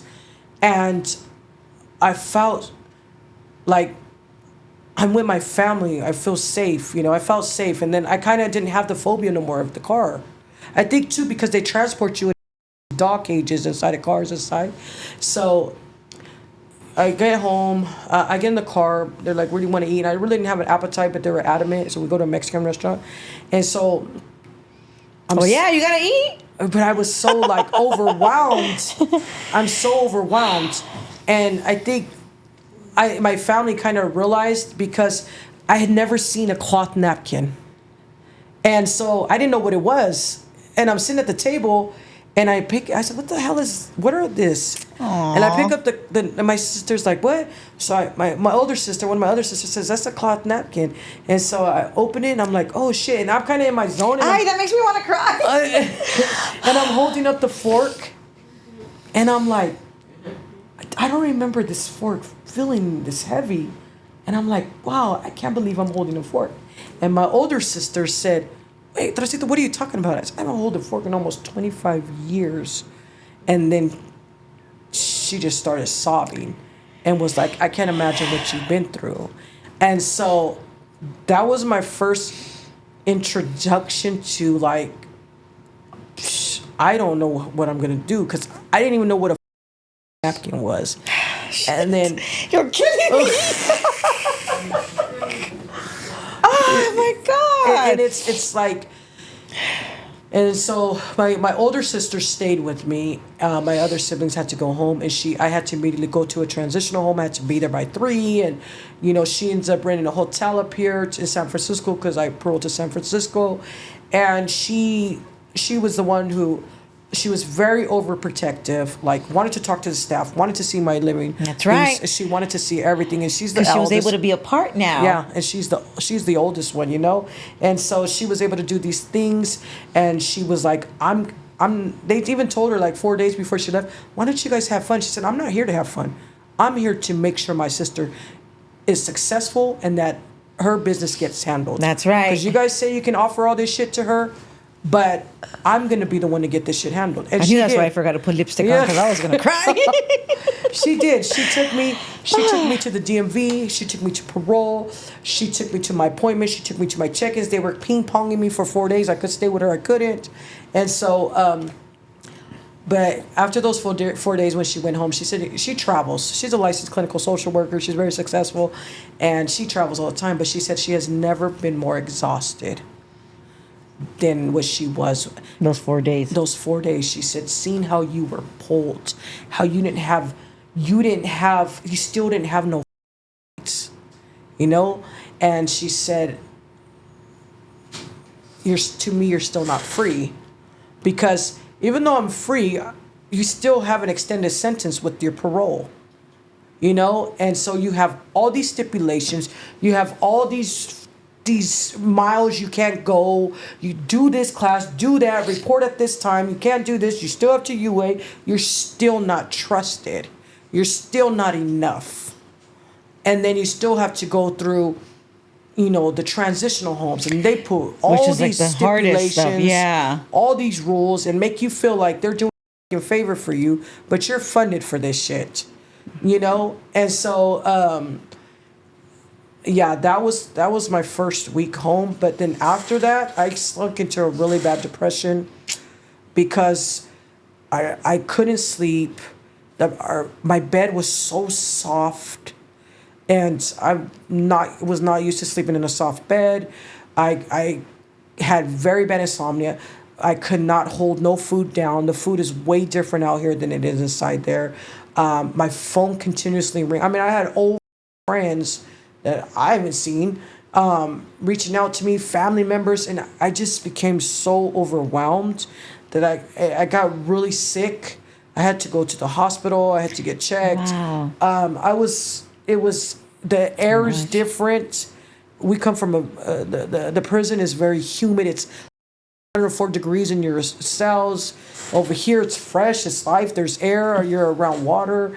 And so the whole transition for me, it was really hard because I just felt out of my element, you know. And so, but with that, you know, I was still, I shut down for a couple weeks, you know, and I had to tell my older sister, like, you know, people are personalizing. I'm not answering the phone. This is a new form of communication, you know. And although I had cell phones inside, you know, It's not the same. It's not the same, you know.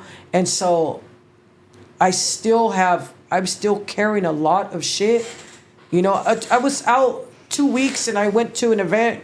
I went with somebody, maybe a couple weeks later. I went with somebody somewhere, and I thought I heard a fucking alarm, and I got down, you know, outside on the street. And so it's like, I just needed some space and some time. And so my sister was like, what do you need from me? And I said, I need everybody to back up right now.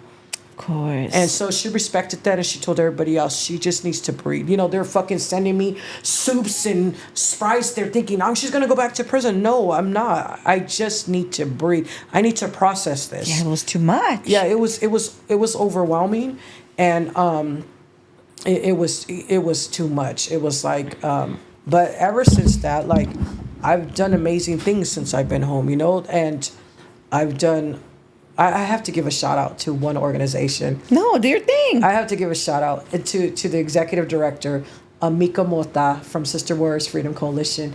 I always got to give her a shout out. 2 days after I paroled, she made me a promise when I was inside, right?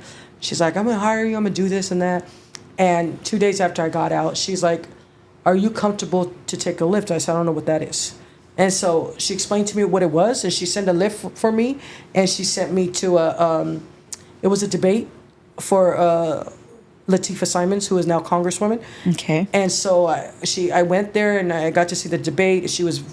Mika Mota was probably the most gentle with me and the most understanding.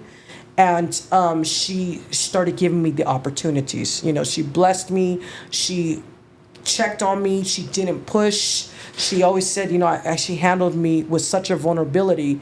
And once I got out of my little cloud, she offered if I wanted to go to San Diego, do a policy summit. I had never flown, and I had fear of that. She had somebody from her organization come down from Sacramento just to take that flight with me.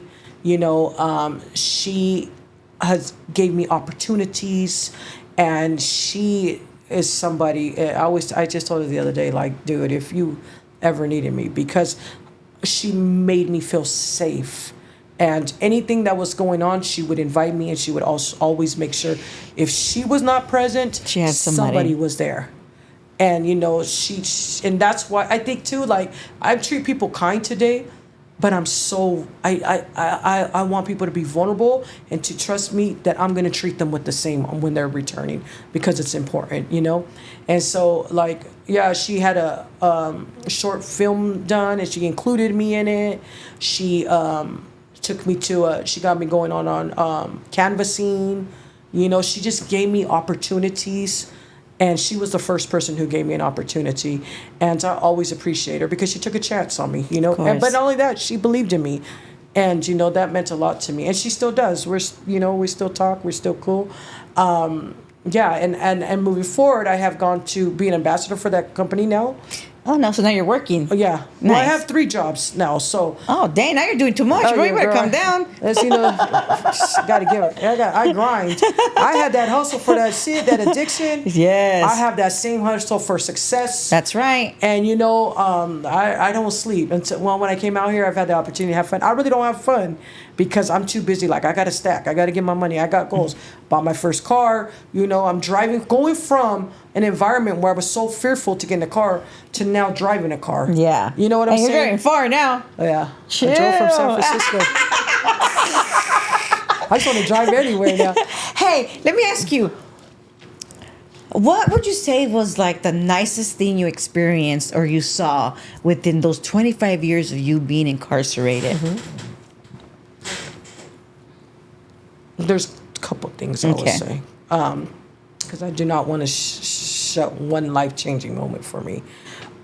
The nicest thing that I ever seen was being inside there, was seeing how the women come together and show empathy and compassion for one another.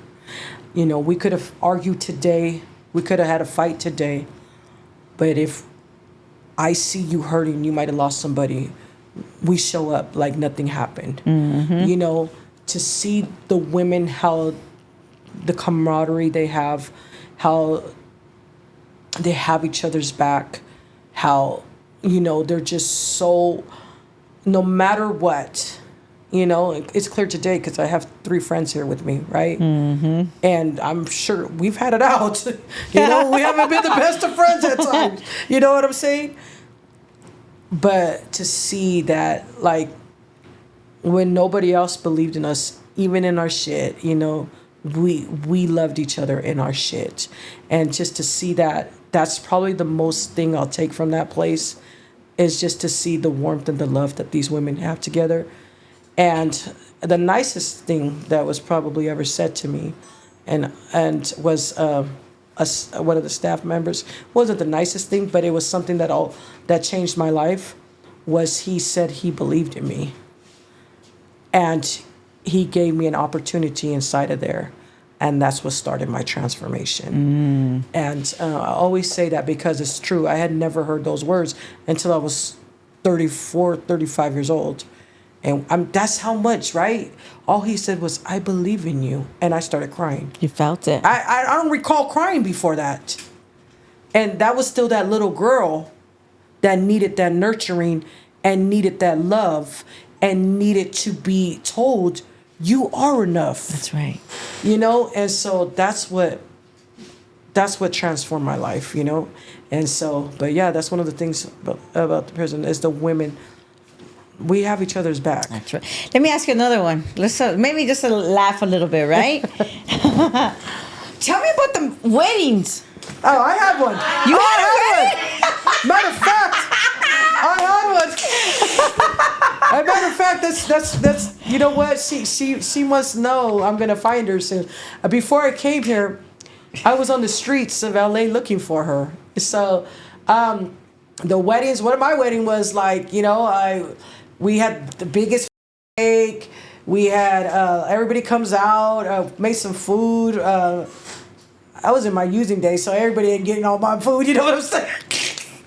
We had that, and then I don't even. You know what? I was so doped up. I don't remember what we wore, honestly, but. And then we go to the yard. Everybody comes together. You play some songs. You have your little boombox. We used to have like little Sony boomboxes, and then you stand there. You read your vows. And we wrote yours? Yeah, I wrote mine. I don't even remember what it said. Actually, she read hers, and I was laughing. I was like, she's like, this is a serious moment, Loca. You're a dick, and bro. I was like, all right, I'm just nervous. And then she said her vows. I said my vows, and what about the rings? Yeah, I gave her a ring. A real one? Hell yeah, I gave her a real ring. Chill. People give real rings. I paid $50 for a fucking for like a 3-carat diamond in that mother. And then she fucking threw it when she got mad. Did you find it though? Never. It was in the fucking grass. Years I tried to, because it was, I was like, I could collect that shit. Like, bitch, why do you throw that shit, right? And so I was like, what the throw that shit for? I was so mad. She gave me a ring, I gave her a ring. And then we have an OG woman in there. She's like, well, I can marry you guys. So we asked her to marry us. She was down like, shit, Canary, how long was she down? Like, decades. And so she married us. She is now free. Thank God she is. And she married us. And then, we make out real fast. And then you just party, hang out, laugh, eat food, cake, and then go normal back, party. Yeah, go back to chasing the shit. You know what I'm saying? And then people marry, and then next week they're getting married to somebody else. I only had one fucking prison marriage. That was it. And fucking you're all going back right now. Yeah, but I probably proposed to about every last one of them.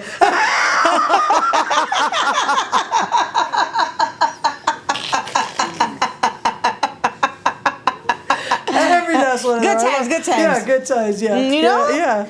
It's good times. How you feel? I feel good. Good. I feel good. I feel great. I feel amazing. I'm blessed. Life has been good to me out here, and I've been home 9 months. So congratulations. Yeah, it's been good to me, and I'm being good to life. I surround myself with only positive people. 2 people who don't walk the same path, they're not going to walk together for too long. No. So I only walk to people who are walking the path, although I don't forget about the people who are not walking that path. That's right. I do check in. I mean, today I'm out there looking for the person that I married in prison, because she's lost, and she's gone. So, I chose to go looking in the streets for her because she's important to me, So everybody's important to me who's in their struggle, because I'm one mistake from going right back to that shit. That's right. But I feel good. I feel great. I'm doing amazing things, and I started my new job. I got another job, and then I do with Sister Warriors, and then I'm ultimately I wrote a program while I was inside for the youth, and I was able to do my first workshop, creating a business plan right now with another dude that I'm collabing with, and we're trying to get some more workshops going in. I'm going into Juvenile Hall, San Francisco Juvenile Hall, August 28th, going into San Quentin. I've done participatory defense since I've been home. Court support, I popped up at people's court dates. I still email these women inside. I do support letters. People are paroling. I give them $100, $250. I've done that for like 5 people. Taking them buy some shoes, take them to a meal. Anything that I could do to support my people, I'm showing up for. So God is really good to me. And so I've been blessed since I've been home. But I'm hungry for the shit too. I'm hungry for it, you know. So It's gonna come. It's coming. no, it's coming. It's coming. It's coming. You know, I can't. I have no complaints Good. about where I'm at today. What has been the hardest thing to adjust to? Technology. I knew you were gonna say. But not only that, having to be vulnerable.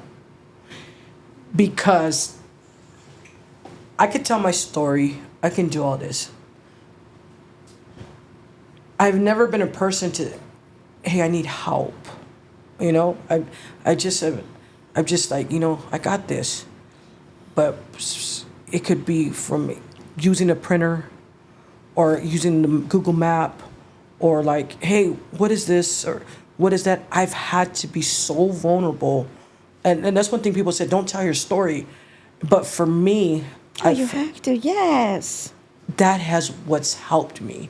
Because I didn't know nothing. It's like a baby taking first steps. And everywhere I went and I was having, hey, I need help. Hey, how do I answer this? How do I do this? I had to be so vulnerable to tell people. And it's just be random people. Like, and I was even telling the Lyft driver, because I was asking her questions. She was very rude to me. And I was like, she's like, it's fucking there. You should know this and that. Like, what are you doing? And I said, and I was out like 2 weeks, 2 or 3 weeks. That's when Mika sent the person. And I said, ma'am, like, I'm not trying to be annoying. I'm not trying to be obnoxious. And I told her I just was released. And I told her for how long. And she was like, I'm so sorry. And then she became so helpful. And I had to keep telling people that. And so it kind of made me like, I had to be very vulnerable. So that's kind of The was hardest. like, it was the hardest thing for me to do because I'm not that person like, hey, I need some help. Like, but I had to. And so, you know, it was the hardest thing, but it actually growed me, you know, matured me more to do that. Good. You know, so it's a life lesson. Good. I'm so glad you came to share. Yeah. Thank you for having me. No, thank you.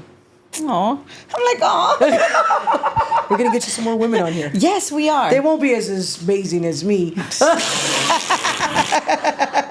They probably won't have the growth that I have. But I'll just like, there I go, backtrack on what I'm saying. No, they're We're all gonna be amazing. humble, you no, know? I'm just saying they're all amazing. No, we're all amazing. We have some good, you know, we have women out here. And I will say this, you know, anybody who's opposes the incarcerated population or shuns down on them, like this is 2025, baby. We're your neighbors. We're your colleagues. I'll be a business owner soon. We're the business owners. Yeah, business owners. You know, we're successful. We're hiring you today. That's right. And That part. we are deserving of a second chance. We are not our mistake. We are not our past. It's what fuels us to do better. But we are out here making it. And That's right. with or without the people who oppose us, we're going to rise That's and right. keep rising. That's the worst right. is already behind us. Oh, yes. And guess what? We're moving forward. And there's so many movements out here for formerly incarcerated and the incarcerated population. So I just want to say that, like, these incarcerated people who are coming out, they've done the work. They know their trauma. They know this. And they know how to pause, regroup, and keep going. And the world does not have that. And we're polite. We say, excuse me. That's right. We say thank you.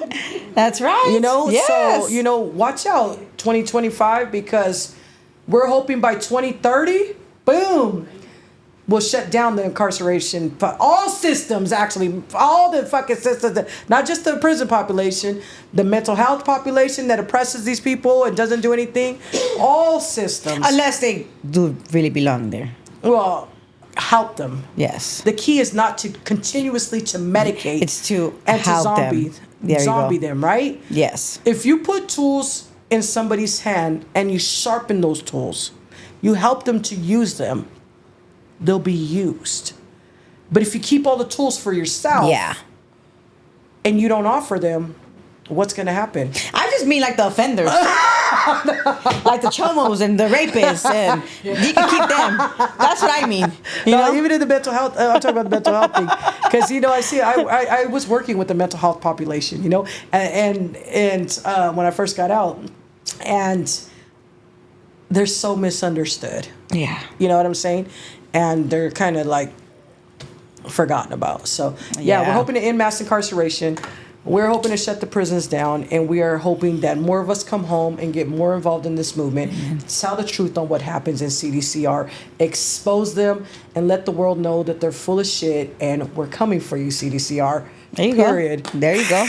Anything else you want to share? Before And we go? shout out to all of my women in Chowchilla Prison and CIW. Much love. You are in my heart. We all carry you with me, but I do especially. I love you. I'll be in there soon. There you go. Thank you. Thank you for coming and sharing. Thank you for having me. You guys don't forget to like, share, and subscribe, and follow us on Instagram.